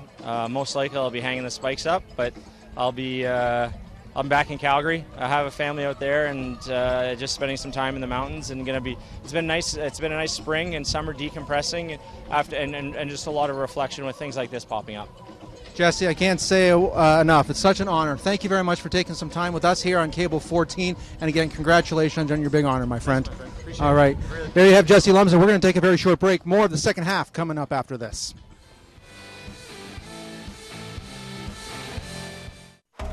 You consider yourself a good citizen, a good employee, and courteous person.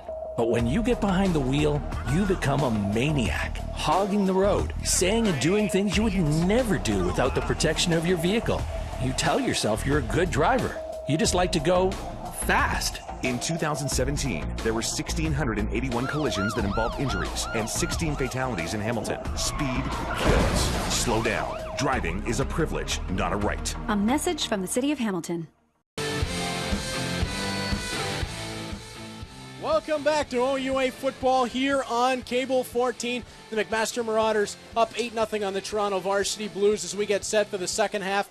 And Troy, things didn't all go the way that McMaster would have wanted it in that first half, nor did it go all the way that Toronto would have wanted it in that first half. But the Marauders have some things to build on. Their defense was very strong, and Andreas Dueck looked like he was building some momentum and building some chemistry with his receiving corps. Yeah, he certainly was able. He threw some really nice passes in that first half.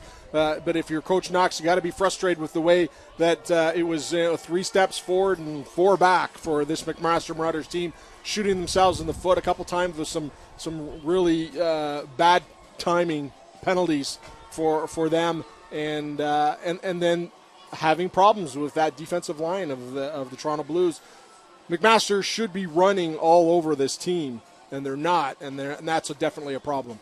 Yeah, we've seen at times the offensive line and Blake Reason at the slot back fullback position. They've been able to blow open a couple of big holes for Jordan Lyons to run through, but it's not been exactly what McMaster's looking for. Is they would have thought that at this point in the game, Jordan Lyons should probably be around 50, 60 yards rushing if they were having the day they would have wanted, and he's, I believe, just shy of 30. Yeah, 7 carries for 28 yards, and that's not a Jordan Lyons-esque type game, and he definitely needs to bump that up there. And it's one of those things where, you know, the passing game does better when the running game is doing well, and it works. Both of them work for each other, and so far McMaster is not having any luck with consistency in either category. And all these problems relate to one another, Troy, because it's a symbiotic relationship in football. The pass can open up the run, and the run can open up the pass. And you kind of need both to gain a little bit of steam moving forward. As Ethan Schaefer set up to kick this one away to the Marauders. And that'll be taken in by Perez at about his own 3-yard line, making his way past the 20, out to the 30, shaking off a tackler to the 33-yard line. Solid return there by Josh Perez. Yeah, and Josh Perez just put into this lineup late in the week here and on special teams and getting his opportunity with a decent run back. And again, some good field position here for the Massive Marauders coming out, breaking some U of T tackles. That pistol-style shotgun still in effect for the Marauders. Andreas Dueck with Jordan Lyons a couple yards behind him. Dueck brings it down. Lyons straight ahead, shrugging off a couple of tacklers. And he'll be up past the 35. It looks like they've marked him at the 37-yard line. Again, right into that heart of that Toronto defense, who are doing a pretty decent job keeping things in check here for that McMaster Marauder running game. In fact, they gave him a 38, so 2nd and 5 for McMaster. Dueck. Lyons to his left, 3 receivers split left, 2 right. And he's going to go down the field, and he's got a man. Catch is made to the Toronto 45-yard line. Levi Paul was able to come loose as his defender fell over, and that opened up a whole bunch of space for the McMaster receiver. Yeah, everybody was having a tough time keeping on their feet there as the defender there, number 25, Mac Stevens, he fell, leaving Paul all alone, and then Paul lost his balance and fell and limited the gain. Levi Paul all the way from Moose Jaw, Saskatchewan. As handoff goes the way of Lions, and again stacked up, and again that thorn in the side of the McMaster offense, Malcolm Campbell with another tackle. As let's take another look at the catch from Levi Paul that got McMaster out to the 46 of U of T. Yeah, good touch on the ball by Duick there, and it was number 21, Demoy Robinson was the corner who tripped on that one. Shotgun for Duick. Lions to his left. Now Lions will split out. Throw was high over Paul. And drive will stall on a 3rd and 9. Rhea Kanan will have to come out to boot it away again. And Troy, this seems to be the cycle that the Marauders are in. They get something rolling and then it just hits the brakes. Yeah, they just can't get 5 to 7 plays in a row consistently, and that is frustrating. That offensive coordinator for the Marauders, Tom Flaxman and Kyle Quinlan. Rhea Kanan will send this one down to the Toronto 11. No chance to field it there for Zaid Malik, and that will roll out of bounds. So we'll be 1st and 10 at the 11 for Clay Sequeira and his offense. Yeah, Malik is Zaid Malik. He's been the magic man for the U of T Blues so far today. And when the ball gets into his hands, he's able to make things happen. And again, another penalty here that is forcing Toronto back deep within the shadow of their own goalpost, and they're going to end up on the 1-yard line here starting the 3rd quarter. And if you're a McMaster fan and you're a U of T fan, nobody could be happy sitting here in the stands. Penalties have been a big source of frustration in this afternoon's ball game. Sequeira. Pistol setup. Jima behind him. 3 receivers left, 2 right. And they'll keep the ball on the ground and stuffed back into his own end zone. Here's Jima. That's a safety. The Marauders will cash a pair. It'll be a 10-0 advantage. Dawson Borges was the man who broke through that Toronto offensive line and let Maxwell Jima go nowhere. Well, Toronto has been in the shadow of their own goalposts a ton so far this game, and they've been used to it, and they've had some success coming out, but not here, as they're met with a whole host of McMaster Marauders deep, right 2 yards deep into the end zone, and they stop him for the safety, and Marauders are going to take possession of the football here on the 35, leading 10-0. Eric Kuchalski actually beat Dawson Borges there and was the first man to make contact. On their own 35-yard line. Just when 6'5", 285 gets loose in the backfield, he takes up a lot of attention. As now on the ground and away from traffic. Nice run ahead. Now on the quarterback for the Marauders. Picking his way forward is Liam Putt, who was in at quarterback and took off. Well,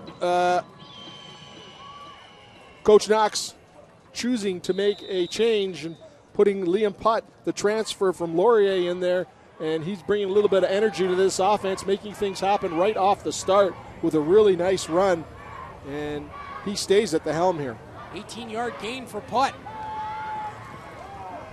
Putt with the quick hitter.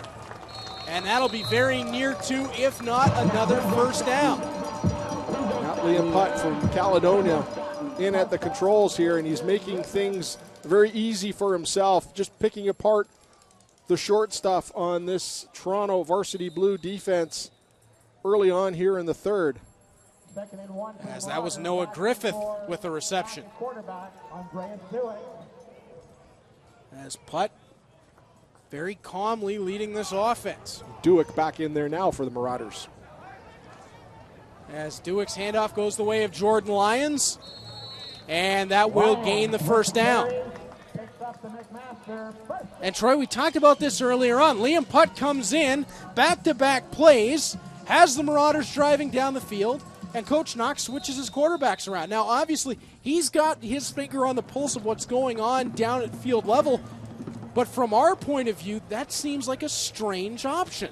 Yeah, you got a quarterback in there to make two big plays, and then you put your starter back in there.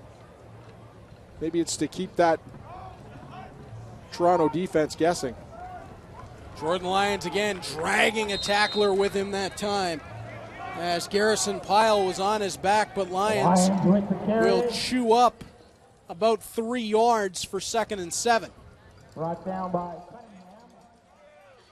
Yeah, I really like the running ability that Liam Putt showed there when he was in there. That is a threat that Toronto now has to think about anytime he's in the game.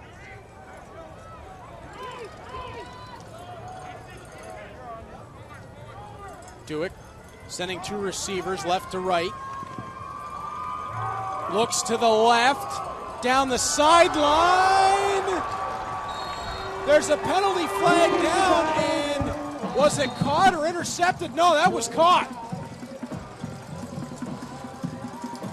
How in the world did that catch get made? You can't have coverage any closer than that by Jordan Gillespie, the U of T corner there, who was right on the spot. Tommy Neal caught it around his back. Neal goes up for it and catches it, brings it down, maintains possession, takes it right into his chest from around the back of the defender. Oh, my goodness. Yeah, that's a big one. And a good fight for the ball. What a grab by Tommy Neal. It was hard to see from our vantage point, Troy, how that play was going to shake out, as there was a couple of players stacked up, but my goodness gracious. Tommy Neal with a brilliant play. Handoff for Jordan Lyons, cuts back in, trying for the goal line, and only makes his way to the 1. A lot of big bodies for the McMaster Marauders up front there, getting up slowly. Number 64 guy. And number 66 shots, it looks like. Both getting up slowly on that McMaster Marauders offensive line. McMaster down to the 2nd yard line. It'll be 2nd down. And it's Jackson White who checks into the ball game at quarterback. His first action of the game. Full house backfield. White steps up behind center. And the snap is fumbled. White has to fall back on top of it. Out to the 7 yard line. And that is going to bring about 3rd down. Oh, boy. The Marauders, when it's not going your way, it's just not going your way. Yeah, Jackson White, this is his first play in the game, and you got to wonder why 2nd down on the 2 yard line, and you bring in a quarterback who has not been in the action at all to take a snap from the 2 yard line when you've got 2 guys that have already been warm and in the game. Marauders will have to settle for a field goal now. Rio Kanan from 14 yards out. Snap was not a great one, but the hold was right on target, and Priya Kanan kicked that one into the crowd down back of the end zone. It'll be a 13-0 lead for the Marauders, but Troy, you gotta feel like they left points on the board that time, down to the 2 yard line, and not able to get it into the end zone. Yeah, and you do. And again, I question the call putting Jackson White in there. He hasn't seen any time at all yet. And you've got 2 quarterbacks that have been in the game and have had some success. You got to drive where your starting quarterback, Andreas Duick, takes you all the way down the field, and then you kind of take it away from him on the 2. And then you got a problem with the snap. So Liam Putt goes 18 yards on the ground for the first play, then makes a 9-yard reception. They switch back to Andreas Duick, who has that incredible play down the field with Tommy Neal for the brilliant catch. And then Jackson White, cold off the bench. You're right, Troy, comes in. Obviously, they were looking at the 6'5", 250-pound frame of White. And a short kick here from Priakainen. And that'll be fielded just shy of the 45-yard line as Priakainen and the Marauders tried to catch U of T off balance, but right on point was Nolan Lovegrove to take that one in. Yeah, good heads-up play by Lovegrove, and followed that one all the way in. He knew his team already had good field position. All he had to do is catch it, go to the turf, and your team's got the ball on the 44-yard line. As shotgun position for Clay Sequeira. Nice screen pass out for Diodati, who has the first down past midfield. Yeah, Diodati was an integral part of that first quarter for the U of T Blues, and they hadn't gone back to him, and now he's back in this one in the third quarter, and a real nice pass and yards after by Diodati. So that'll get U of T the MAC 53-yard line for the first down.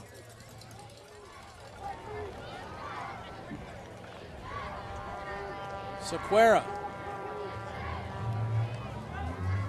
Chima behind him. Looks out to his right, has an open target to the 40-yard line, and inside of that, breaking a couple of tackles. Nice little catch and run there by Christian Krasilik, as we're going to send things down to Mike Fortune with an injury update for us. Mike, what have you got? Yeah, Reed, here on the Toronto sideline, looking at number 12 wide receiver Will Corby will not be back in the game. His pads are off. He's keeping a towel over his head to stay cool. In regards to defensive tackle number 99, Mecky Henry, he is in sandals. It's still in uniform, but on crutches, limping around. So they on the depth chart, we don't see who their follow-ups are. However, I'm sure up on your eyes, you can see maybe who they're filling in for right now. Back to you. Thank you very much, Forches. An interception is going to turn the ball over. Nate Edwards, the McMaster linebacker, comes up with the big play to take the ball away. And it'll be 1st and 10. McMaster from their own 29-yard line. Again, U of T stalls, and that was not good news for U of T that Mike Fortune gave us, Troy, as Will Corby out of the ball game. And now we'll see Mecky Henry as well out. Yeah, Sequeira just threw this ball right to the MAC defender there. And bad choice by Sequeira, but the receiver, initial receiver from left to right that you saw that he was trying to get was covered. And he threw that into double coverage right across the middle, and looked like it was Nate Edwards, the linebacker from Ancaster, who made the pick. And the injured ball player that Mike Fortune talked about, Will Corby, was that wide receiver that we saw take that shot across the middle in that first half. He has not returned. And I can solve the mystery for at least one player, as Carter Gladman has gone from a defensive end position to the middle of the line to replace Mecky Henry. Malcolm Campbell stays at one defensive end spot, and Lucas Cunningham will take the other defensive end side. So Cunningham in for Gladman, who moves to the middle for Henry. Okay, well, let's see if the McMaster spotters have noticed that as well, and we're going to try and work those new players, work against those new players that are in there now. Yeah, because that seems like an odd switch, Troy. Now what you've done is you've taken a defensive end and moved him to D tackle to bring in your other defensive end. And they could have just used Garrison Pyle, who is a regular defensive tackle, in Mecky Henry's spot. So we'll see, you're right, if the Marauders pick up on that. Well, I guess that's why we don't get paid the big bucks. Exactly correct. Duick with the handoff to Lions. And Lions will get out past that 30-yard line, gain of a few. And it appears the U of T front line is not fazed by that at all, as they, again, making another big stop. And, you know, you'd almost not want to say you have dominated this offensive line of the McMaster Marauders, but certainly it's surprising to me to watch these two teams go at it and see Mac not being able to run the ball at will. 2nd and about 7 on the offensive side for Will Corby. It looks like Christian Krasilik is the man who's seeing the largest uptick in his action so far. As Lyons with room to the outside. Got caught around the ankle, but was able to break through now to midfield before he'll finally be taken down. Great run for Jordan Lyons. Lamar Foyle had to bring him down on the end. Well, Jordan Lyons is certainly a player that comes to play every game, and I had an opportunity to speak to him before the season, and he was really keen on trying to hit that 1,000-yard mark this season. So not on the pace as of yet, but with plays like that, he's got room to catch up. He's got to keep bringing those chunk gains like we just saw. Dewick, quick hitter, finds his target, Neal, who makes one miss, and Neal's got open space down the sideline. Finally run out by Jamal Johnson, but Neal, who has been under tight coverage all day long, was able to escape that time from Caleb Zigbee and work his way down the sideline. Yeah, he certainly has, and Tommy Neal, who, like I said, in that first half, came into this game with just 5 receivers, has turned into a star here for the McMaster Marauders in this one. Well, we mentioned it off the top. Peterman, Vanderweerd, Vandervoort, the names that you think of in recent seasons for McMaster receiving. Tyson Middlemost was supposed to be the next guy, unfortunately out right now with an injury. Who would step up? To this point, it's been Tommy Neal. Dewick, pump and go, and over the middle of the field, reception is made. Nice catch there by Michael Bezo. Well, Andreas Dewick starting to use other receivers in the game here as Bezo getting his first reception. He has the only touchdown that the Marauders have scored this season. Got that in game 1 and an underneath from Jackson White from about the 7-yard line. A lot of motion for the Marauders here. First and goal. Dewick rolling away to his left, pops it to the goal line, and it's a touchdown. Everybody take a sigh of relief. Blake Reason is in the end zone for the Marauders. It's 19-0.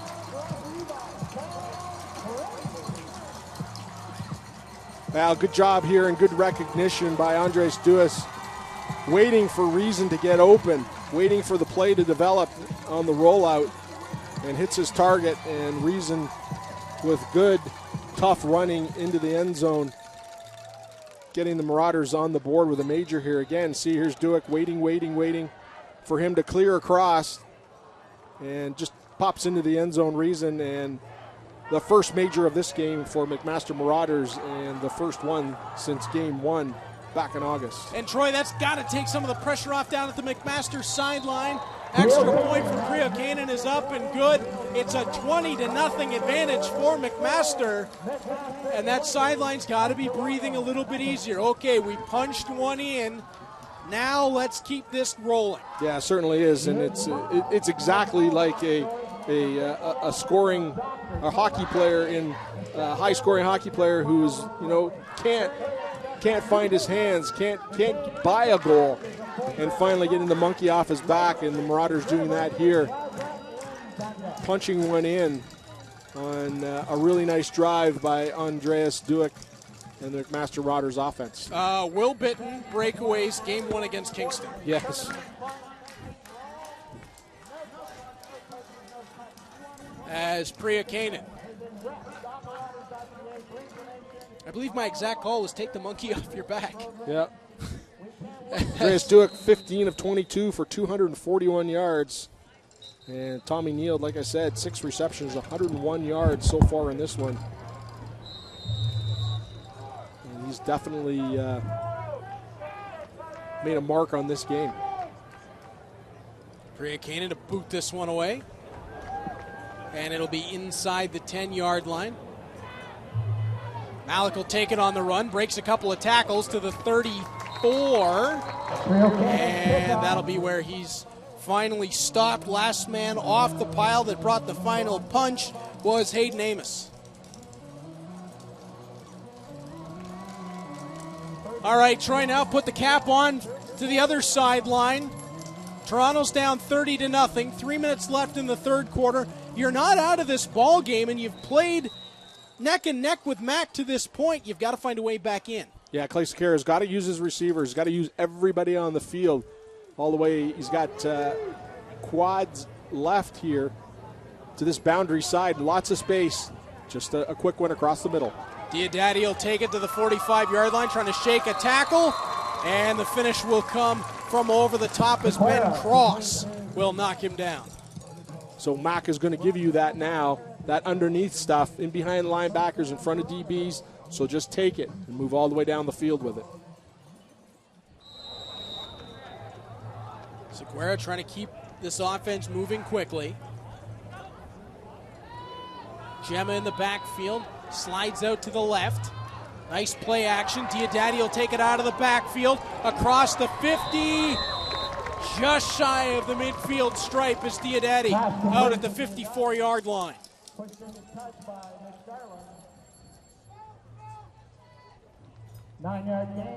Diodati, 4 carries for 46 yards in this one.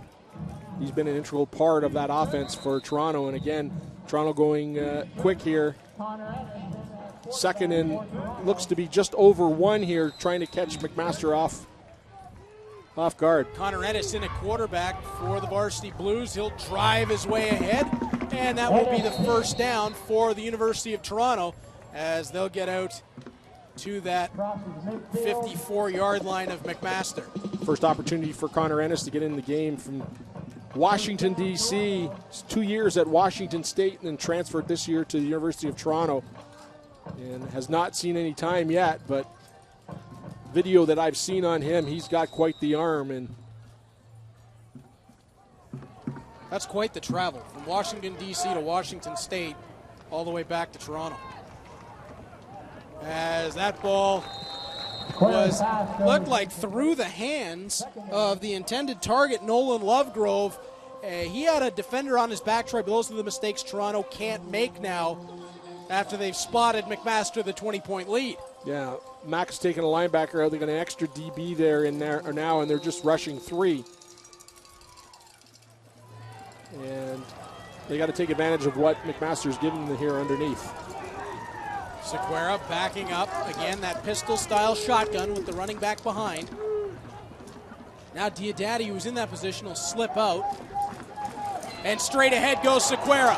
Found the opening to the 40-yard line. Steps around 1, tried to step around 2, dives his way forward. U of T has the first down and then a little bit. Yeah, McMaster just rushing 3 there. And Sequeira read that and very wisely waited till a lane opened up, and he took advantage of it and ran right through it to the second level. As we'll take another look at the handiwork of Sequeira, who showed off the wheels. There it is right there. Big hole. Getting to the second level, making those DBs make their tackles, earn their money. Sequeira again, the quick hitter for Diodati, and that one will go incomplete. There was no fooling Noah Howlett that time. Yeah, that was perfectly timed by Noah Howlett on the little delayed pass to the outside to Diodati. Timed the hit perfectly.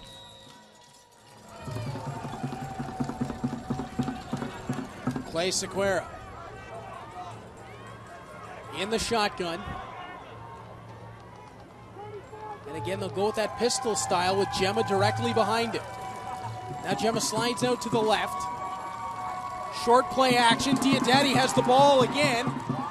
Up to the 30-yard line, made 2 McMaster defenders miss and has to be dragged down inside the 25. Now the U of T team have come to play, and although the score on the clock is not in their favor, they are trying to put some points on the board here quick.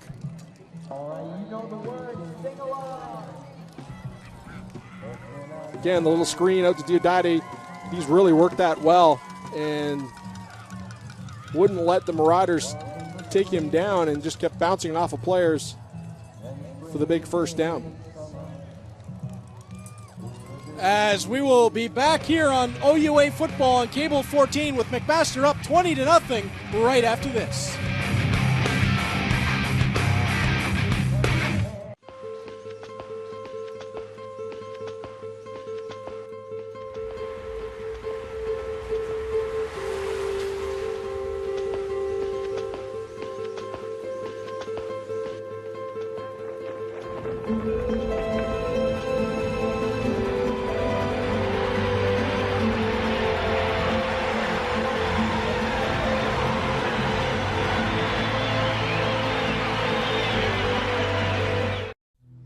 I started drinking more to deal with stress.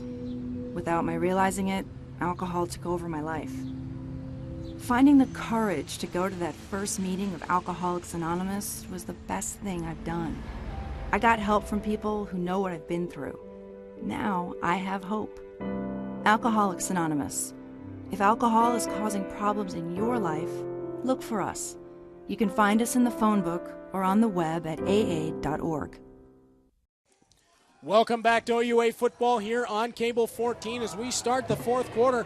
Some questionable clock management there by the Toronto Varsity Blues, and we're going to see a procedure penalty as well. Troy, we've talked all day about momentum and offenses.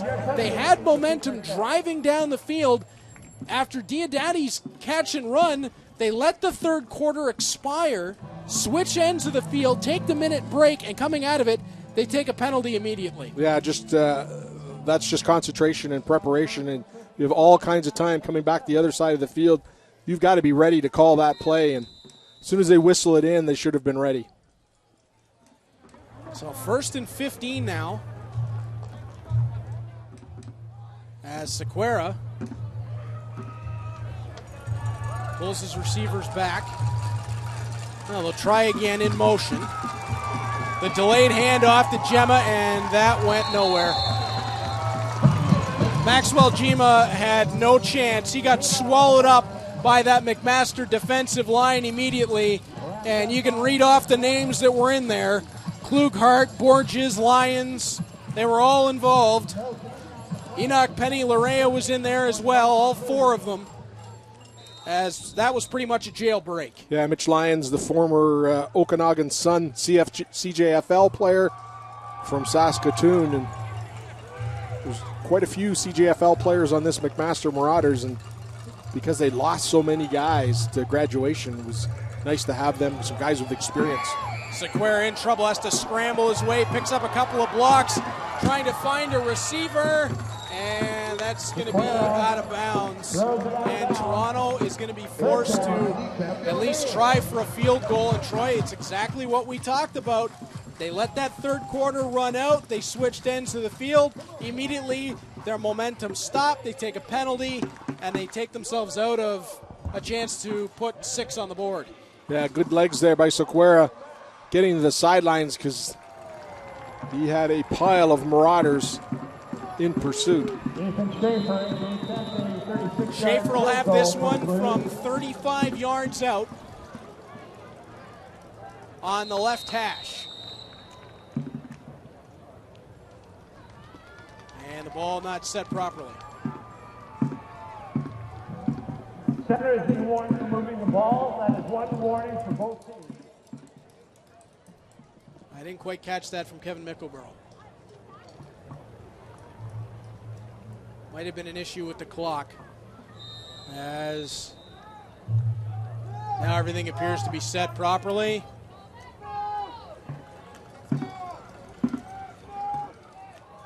Snap is good, hold is good. Schaefer from 35 out has it good, as the Toronto Varsity Blues get their first 3 points of the ball game with 13:08 to play in the fourth quarter. Troy, it still stands at a 3-possession ball game. Yeah, 20-3 here going into the fourth, and McMaster, they would like to put another one on the board. Most certainly get a little bit more breathing room. Although they are dominating on the scoreboard, it's a lot closer on the field. So McMaster with an opportunity here. If they can put together a long, sustained drive and eat up a lot of time on that clock, they can put Toronto in a bad situation here even early in the fourth. Duick with players in motion. Will go down the sideline. And it's caught again! Oh my! Tommy Neal is having himself a day. Another highlight reel grab over the top. There was no chance for Jordan Gillespie as Neal making his impact here. Well, Jordan Gillespie, as far as coverage goes on a defensive corner, you can't get any better. But Duick puts this ball so perfect, and Neal just comes back to it and makes the catch. And I wouldn't even call that a 50-50 ball because Gillespie was looking at Neal the whole time, comes back to it perfectly, and makes the grab. You can't call it a 50-50 ball. There was only one man coming down with it as Jordan Lyons on that inside handoff, diving his way to the 25. And Troy, we may have seen the birth today of the next receiving star for the McMaster Marauders in Tommy Neal. No, absolutely. And then you get Tyson Middlemost back in the lineup. He's out last 2 games with a groin injury, and you've definitely got a threat there for the Marauders at both sides of the field. Duick and company from the 25, 2nd and 1. Steps back, and he'll look end zone. Tommy Neal is open. He's got it. Into the end zone. Tommy Neal. It's 26-3, and the Marauders offense has life. Well, Andres Duick, he's found his range now, and you couldn't throw a more perfect ball that he threw here to Tommy Neal, who we're seeing a McMaster star come out before our eyes. Duick just puts us right up here. Lots of separation by Neal on the corner, and just takes this one right over the shoulder and very easily catches it into the end zone. Great throw. Nice catch by Neal. Well, at the end of the rainbow, it's supposed to be a pot of gold. At the end of that rainbow, it was pigskin. As Priakainen, he put that one on the roof of the Braley Center. Oh boy, we're having some fun here at Ron Joyce Stadium on a beautiful September Saturday. And Troy, we're seeing Tommy Neal put on a show. Adam Priakainen is the man who's kept McMaster alive on the scoreboard until Andreas Duick could really find his groove. Yeah, isolation here. It was a stop and go by Neal, and the corner, Patrick Pankow just bit on it. But hey, how about the time that Andreas Duick had there? That offensive line blocking for him, giving him all kinds of time, throws up a beauty for Neal. Priakainen to send this one away, 27-3 for the Marauders.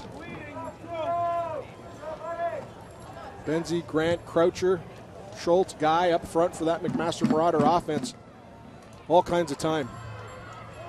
And it's Malik around the edge to the 20, the 30, and he'll be taken down at about the 37-yard line, 38-yard line.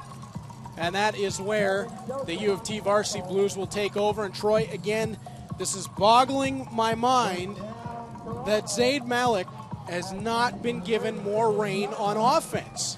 Well, that's something that I'm sure that the U of T staff will reevaluate at some point this week maybe and try and get some more offensive plays to him, even a little a screen or a handoff underneath in motion.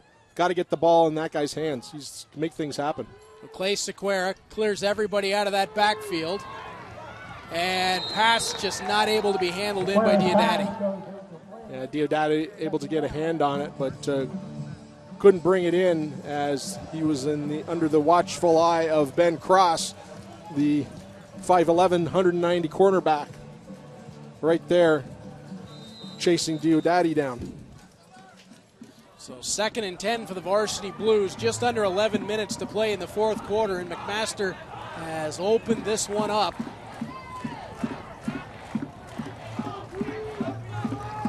Stepping back is Sequeira.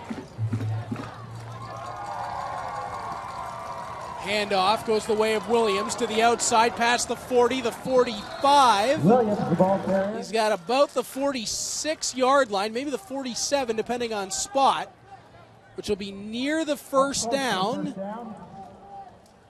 Yeah, it looks like it's going to be a yard and a bit short. Yeah. They did give him the 47. Looks like he needs just past the 48. And at this point, why not go for it? Toronto's going to take a timeout, Troy. And this really, in a 27-3 ball game, it's tough to say key play, but for Toronto it is. They're trying to put a drive together and put points on the board to at least have put up a bit of a challenge for the Marauders in the fourth quarter. To do that, you've got to pick up this first down. Yeah, this game may not be within reach for them, but you want to leave here on a positive note, and if they can do that, some positive yardage, get a first down here and continue on this drive late into the fourth quarter. And they have a game next week against Carleton. That, again, another worthy opponent here in the OUA that they need to play next week and come out with some real confidence. And at last check, the Carleton Ravens were putting the boots to the Queens Gales. Last I saw it as 32-14 for Carleton.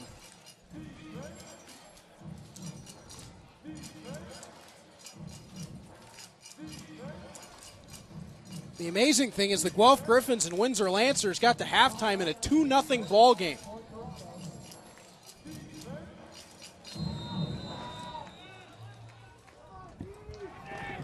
And I believe we're about to get an update on the out-of-towns here as diving forward.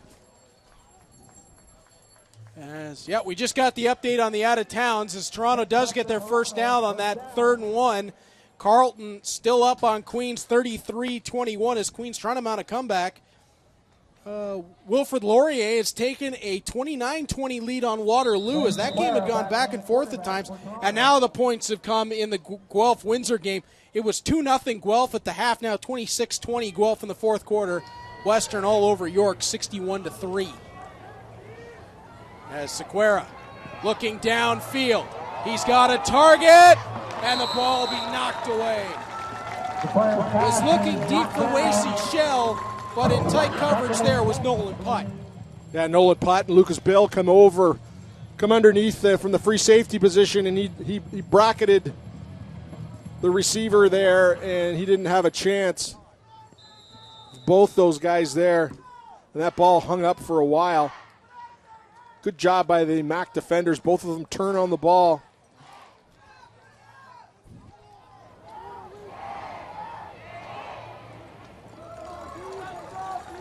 Plays Sequeira. Trying to find something for his offense here on 2nd and long, and he's going to try to do it himself. To the midfield stripe. He needed the McMaster 51. He's at least going to be close enough that U of T will be able to go for it on 3rd down. Yeah, he was awfully close there, and then he darted a bit to his left, and if he had just fallen forward even, he probably would have got the first down, but now they're in the 3rd and about 1 situation. So back into the game will come Connor Ennis.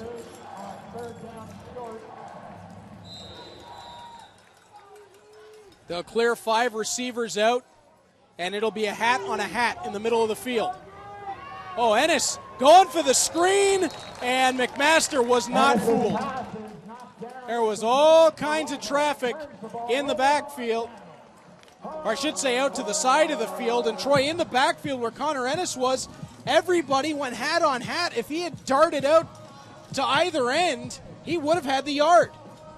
Yeah, he tossed this one out, trying to get it into the hands of Malik. And we talked about trying to get the ball in his hands, but a crucial point there and a turnover for the U of T Blues on yards not gained. Shouldn't say darted out to either end. If he just dove over either tackle, he would have had the first down. As pass will be complete. That's Levi Paul to the Toronto 46. Ooh, little stingy on the spot that time. They'll only give him the Toronto 48. 7:52 to play in the fourth quarter, and this drive will be about clock management. Yeah, good play action there to Lyons, and then the dart out to Paul. And again, not getting the welcome spot. That seemed a little stingy, but a first down nonetheless.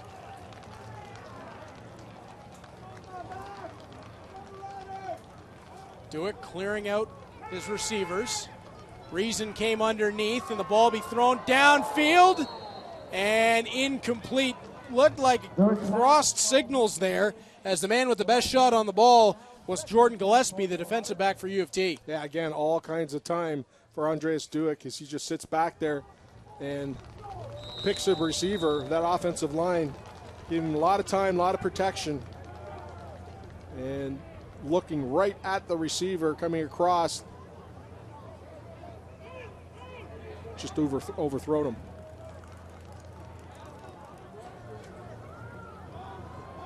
Motion for McMaster again. Dewitt just across the middle, and he found the only target available to the 35-yard line.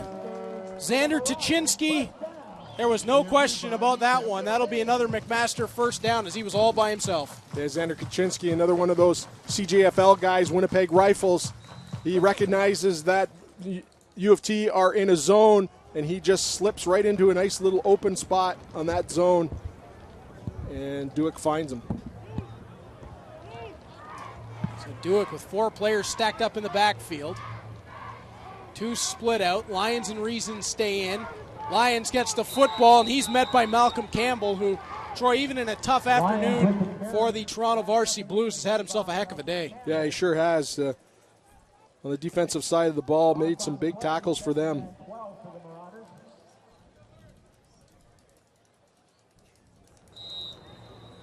He leads the Toronto Blues with 5 solo tackles and an assist today. So he's been in a lot of action. Dewitt on 2nd and 11.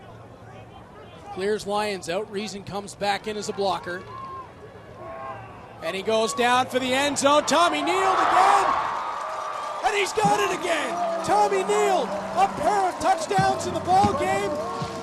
And that one is definitely going to put this one out of reach. 33-3. The Marauders have opened up a massive lead. Well, this is what we've been waiting for all season. Here we are in game 4, and we're finding something that works. And Tommy Neal and Andres Dewitt certainly have found some symmetry here. All kinds of time again by Dewitt. Tosses this ball up. The only person that's going to get this is Neal, or it's going to go out of the end zone, and he comes down with it and makes a spectacular catch deep in the end zone. And another 6 points for the Marauders, which they desperately needed this game. Extra point for Priakainen is up and good, and again, he puts it on the roof of the Braley Center. He is just having fun with these extra points.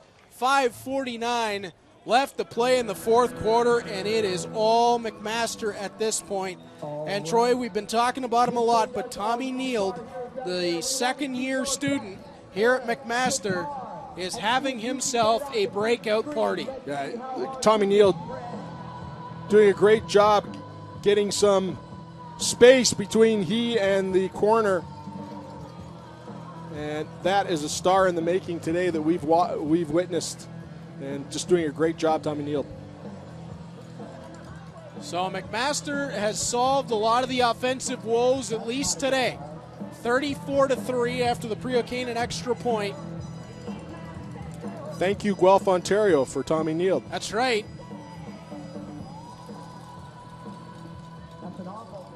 And Troy, moving forward for this McMaster team, you would think now Andreas Dewitt has taken the reins as starting quarterback after this performance today with Tommy Neal.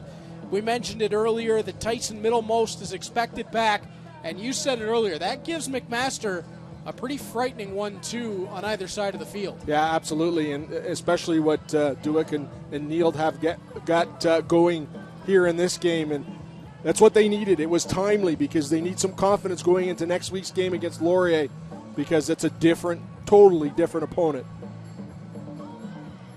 Laurier have been in quite an entertaining battle with Waterloo. Again, last time we checked on that score, 29-20. Laurier was leading the Waterloo Warriors. So my dad is not happy about that, as Zaid Malik coming out of his own end zone makes one miss, out past the 15 to about the 18-yard line. I've mentioned this before on the air, Troy, but it's kind of fun at my house during OUA football season. Mom, a McMaster graduate, so she's smiling right now, and Dad's still trying to figure out what's going on at Waterloo. Well, they certainly could put the points up on the board. That they can.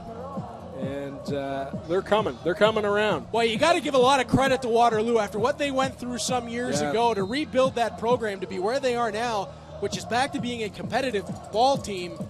That was not easy. No, absolutely not. And things are looking up over at Waterloo, most certainly. And what we're seeing is an OUA where a lot of those, as our OHL partner Norm Miller would say, the free spaces on the bingo card are being taken away year by year. Yep. Carleton's back, and they're a powerhouse. Queens can beat anybody on the right day. Laurier can beat anybody on the right day. Waterloo has come miles. Guelph and Windsor have their up cycles. Carleton almost knocked off Western. That's right. Opener. Western seems to be out and ahead of the pack, just running away from everybody. And York and U of T are still trying to find their footing, but with Greg Marshall at U of T, you got to feel like this program is now on the upswing, and that really takes away any free spaces. Yeah, they're absolutely, definitely heading in the right direction. And we mentioned Greg Marshall taking over this team in January, former defensive coordinator with Queens, and 20 years as a CFL coach, 5 different teams in the CFL, and also former Marauders head coach at one point. Sequeira will be looking to get something going here near the end of the ball game to give Toronto something to build off of, but it's not going to come there, as again that entire defensive line for the Marauders just closed down on that handoff. Well, great crowd here today for homecoming. It's hot. It's not just hot. It's hot. Yes. Yes. However, Troy, sitting in that hot sun all day long. And it's not just the fans in the stands. They've been down around the beer garden that Jesse Lumsden was talking about in the back. They're all over campus for homecoming. Got a lot going on in Hamilton this weekend, and going right from here to the Ticat game, and Bulldogs playing in Guelph. As that one will be hauled in out at the sideline, but no room to operate as Grant LeGood was hit quickly, and that's going to bring up third down and force the punt. Sequeira again, that out route. He's like that, used it all game. It's got him some positive yardage. It's also can get you in some trouble if you don't throw it properly. So it'll be Schaefer to kick it away. And twin returners again for the Marauders. Perez, who we saw earlier. And I can't pick out who that is on the far side of the field.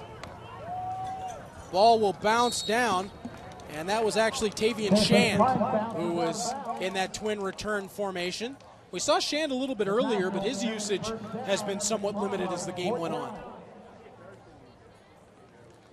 Yeah, you can imagine that Coach Knox are going to try and get some bodies shuffled in here to get things, get everybody a little bit of experience who hasn't had an opportunity yet, with a little bit better cushion. Something that we expected that would happen, but we didn't think it would take this long and deep into the game. Yeah, no Neild in the ball game right now for the Marauders. Duick sending this one out, and that'll be picked up by Perez inside the 45 of U of T. He'll be to the 43-yard line, and these kind of reps are invaluable for the players, Troy, that don't get a lot of time on the field.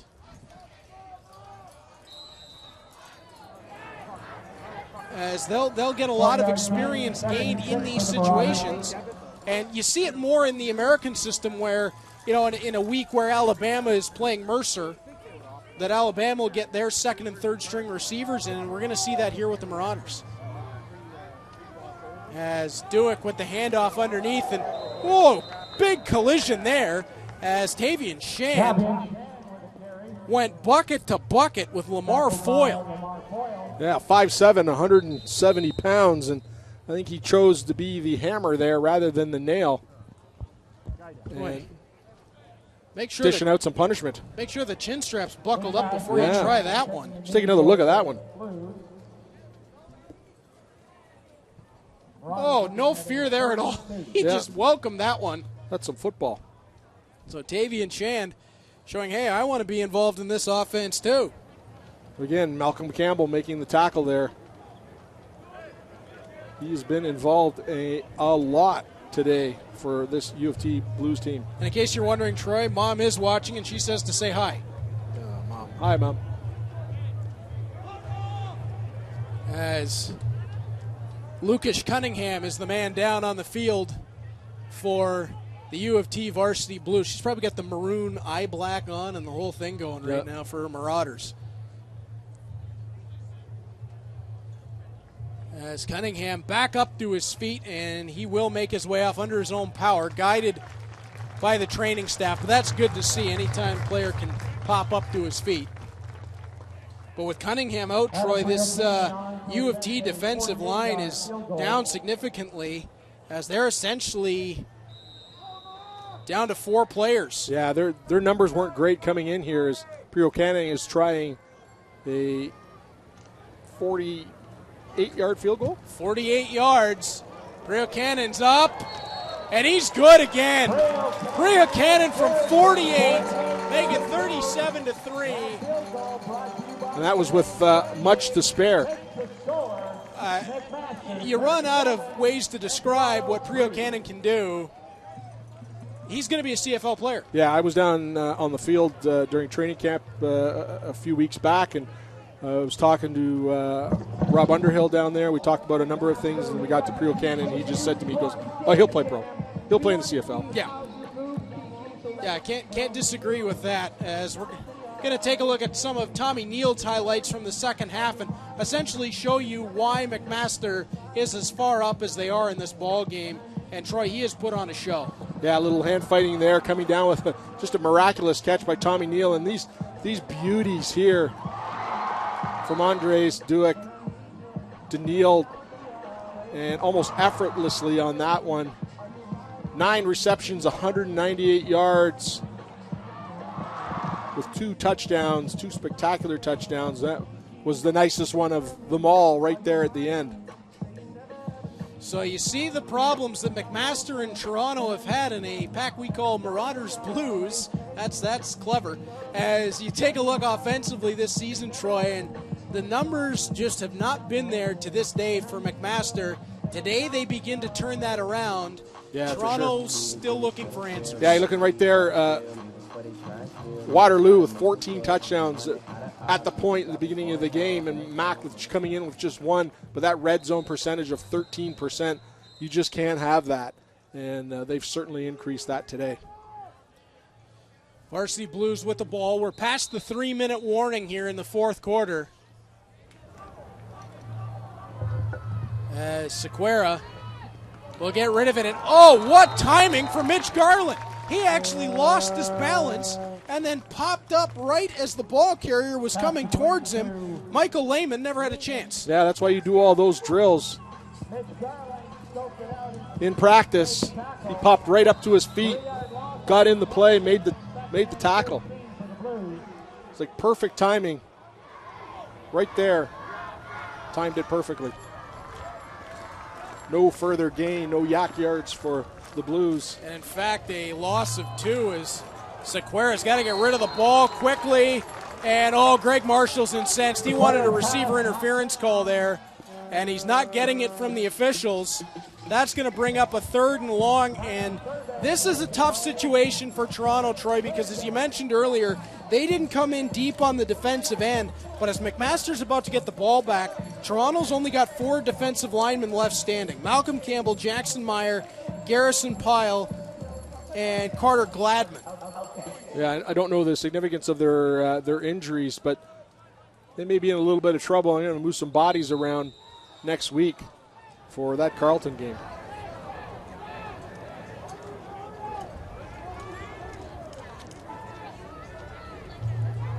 As Schaefer will boot this one away. Tavian Shand was the only man back for it. Ball bounced down. Shand will pick it up at his own 50. Takes one hit, dives forward past the midfield stripe, through a second hit, and to about the Toronto 52. And as they come back on the field, I'm just trying to pick up the numbers of the guys coming out. So I've seen Garrison Pyle come out. I've seen Carter Gladman come out. Malcolm Campbell's back on the field.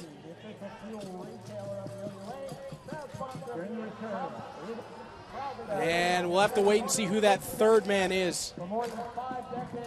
There's an illegal block against the Marauders that'll push them back. I think Ben Cowman might be getting his first action of the ball game. 95, second-year defensive lineman. I think I realize why when they came out with that rule where both teams have to be on opposite sides of the bench from each other, why the Marauders selected the far side. Standing in the shade of the new building. They get the shade of that new building. It blocks out the sun. Notice where the highest percentage of the team is congregated. Yeah. That is a bit of a home field advantage. They're no fools. There, right there. All nicely shaded from the new building that they're putting up here, right in behind Ron Joyce Stadium. It's a huge facility. Like I said, blocks out the sun. So McMaster picked up, I believe, an illegal block, but there was a no yards as well against Toronto. So that moves the ball back to the McMaster 49-yard line. Well, even since I was here in 2006 as a freshman, this campus has expanded a long way. We're going to have to figure out how to put a camera on the top of that building. Well, that'd be an interesting shot. Yeah. I'm not going up there, though. No, You know my problem with heights. That's not going to happen. It's a wonder we get you across the catwalk at First Ontario. It's old hat now. You just get used to it. First time a few years back, you almost had to carry me over it. That was, a little scary. As Duick back in that shotgun formation. Will let it go down the field. Levi Paul not able to pick up the football. It was almost intercepted as 3 Varsity Blues were in the neighborhood.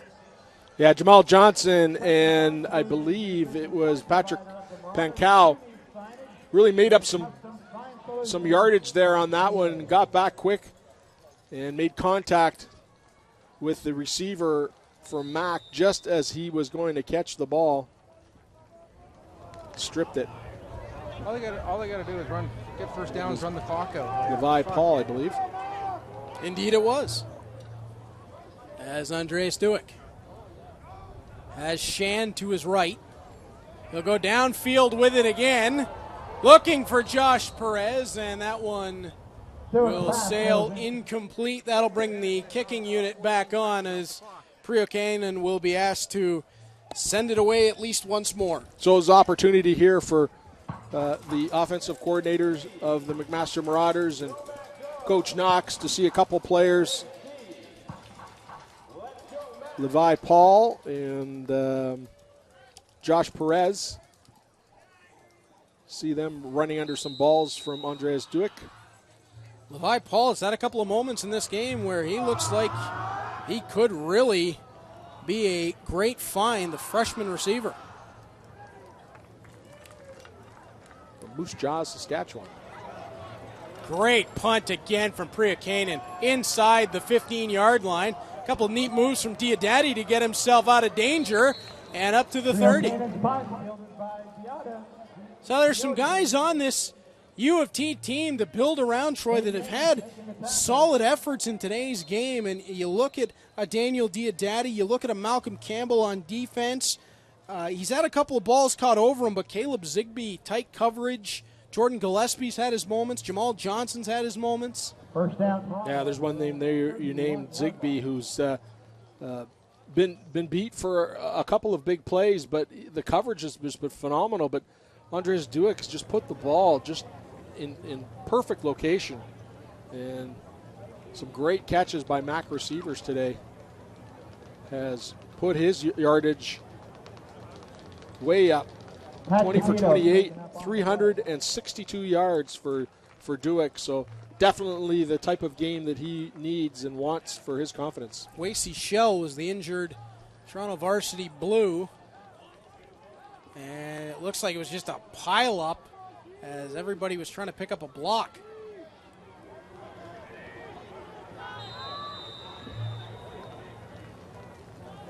So Sequeira with a minute 47 to go in the game.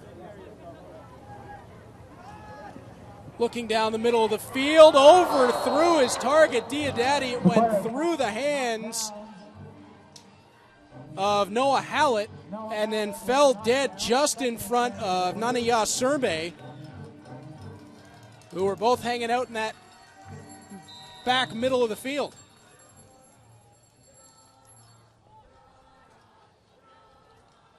So that'll be 2nd and 10 for the Varsity Blues.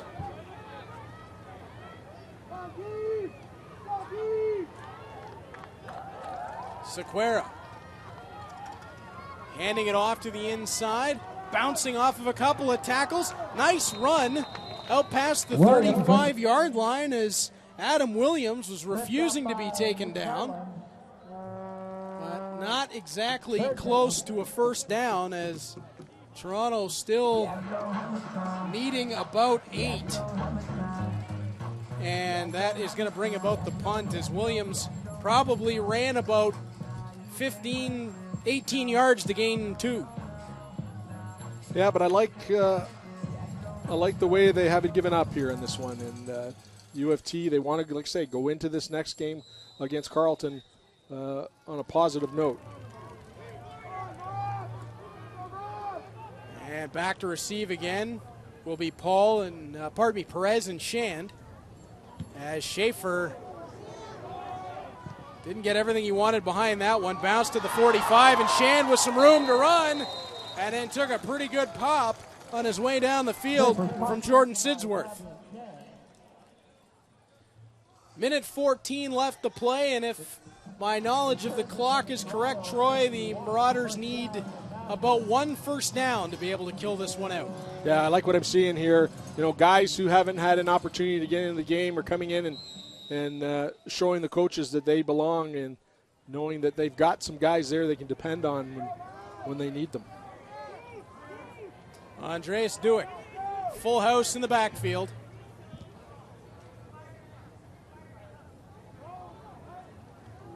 Calls 2 fullbacks out in motion. Play is a nice little hitch underneath. And that'll be picked up to the sideline by Dylan Astrom.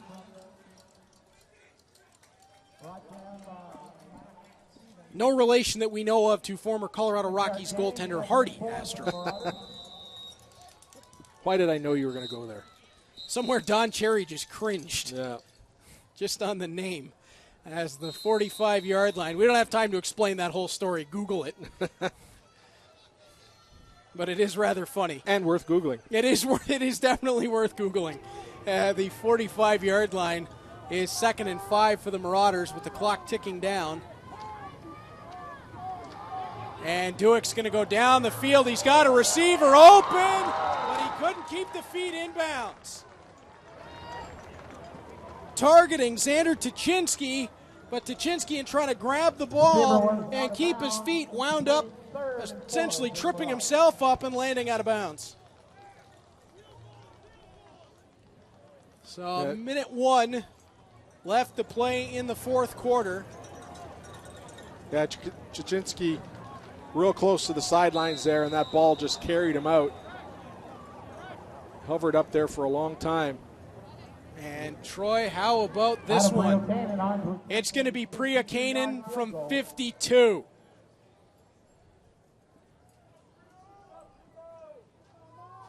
Priya Kanan ready to go. Snap is good. Hold is good. It's blocked. U of T blocking the late field goal as Priya Kanan was looking to set his season long. And it's the Varsity Blues special teams that even with 54 seconds left, down 34 points, come up with a big play.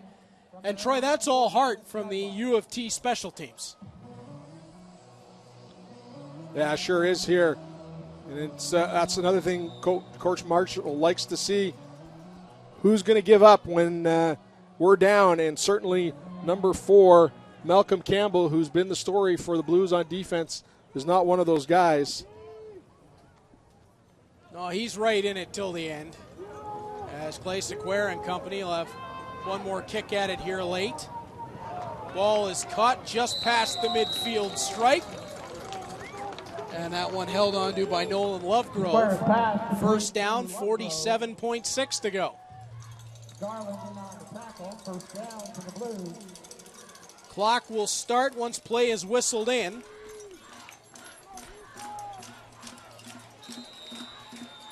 So if Toronto want to put points on the board here on this last drive, they will have to hurry it up a little bit.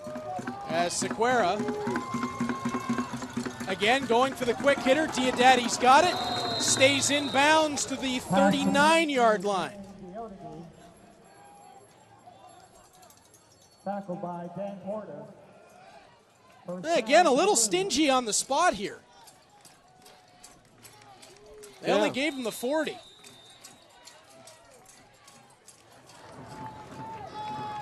Sequeira staying in pistol.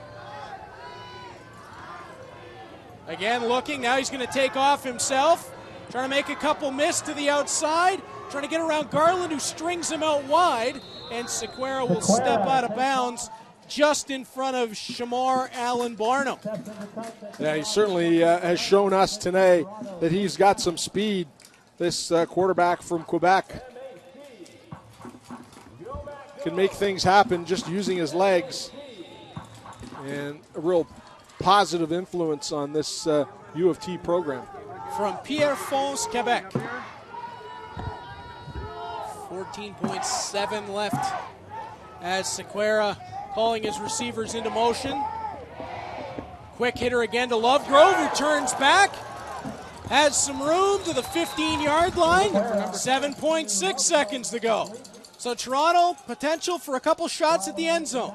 Yeah, real nice play by Lovegrove there, recognizing that there's a defender right behind him that makes the cut and turn and then carries it upfield for some extra yardage. Nice little drive Toronto has here. Want to leave this one on a positive note. McMaster Athletic would like to give a special thank you to FX Works for today's fireworks display at top of Head and Hall. And it appears Toronto has taken their final timeout. As for folks watching on, looking for the next OUA broadcast on Cable 14, you're not going to have to wait very long. The Laurier Golden Hawks next Saturday, September the 22nd, will be right here at Ron Joy Stadium. That's a 1 p.m. kickoff, and Troy, you and I are right back at it. Yeah, and so hopefully it's not 90 degrees in our little pressure cooker booth here. That's right. And to tell you how great I have things, I thought I was going to have to go down with cramps in that third quarter.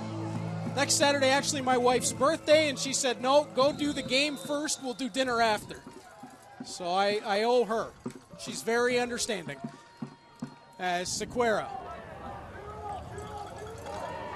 throwing for the end zone. And Diodati wanted it, couldn't quite get under it. Nice coverage in the back of the end zone by Eddie Nyangwa. Now Toronto's going to get another opportunity here with 1.6 left to go. And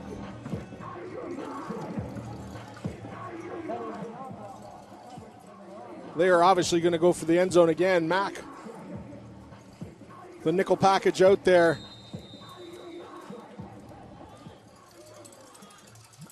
Five DBs. They stay with 5 DBs and 3 linebackers. And we've got Sequeira with 2 receivers split out to either side. Sequeira trying to escape from trouble. Time has expired. Sequeira looking for the end zone. Throws for the end zone. Picked off. And that's how it will end. Eddie Nyangwa. An interception on the last play of the game.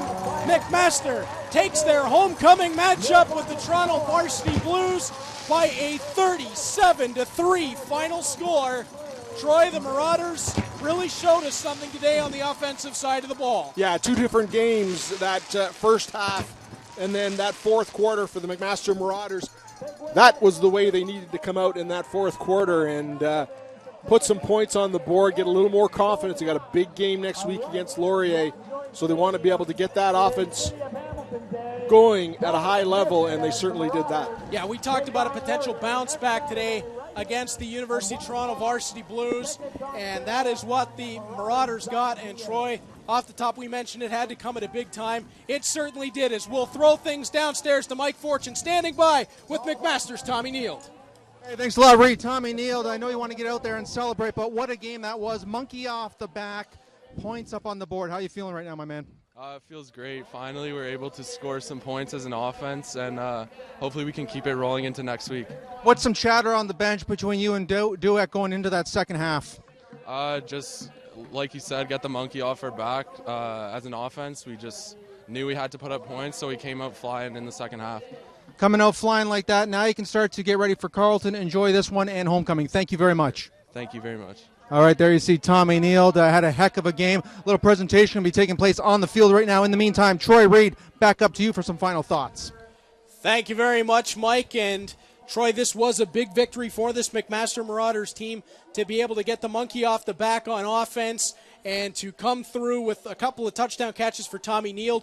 We've seen now that relationship between himself and Andreas Dueck. This only means good things as they head towards Laurier next Saturday. Yeah, certainly. And if you get Tyson Middlemost back into that lineup, it's a 1-2 threat for the McMaster Marauders. And then they can get that ground game from Lions going as well.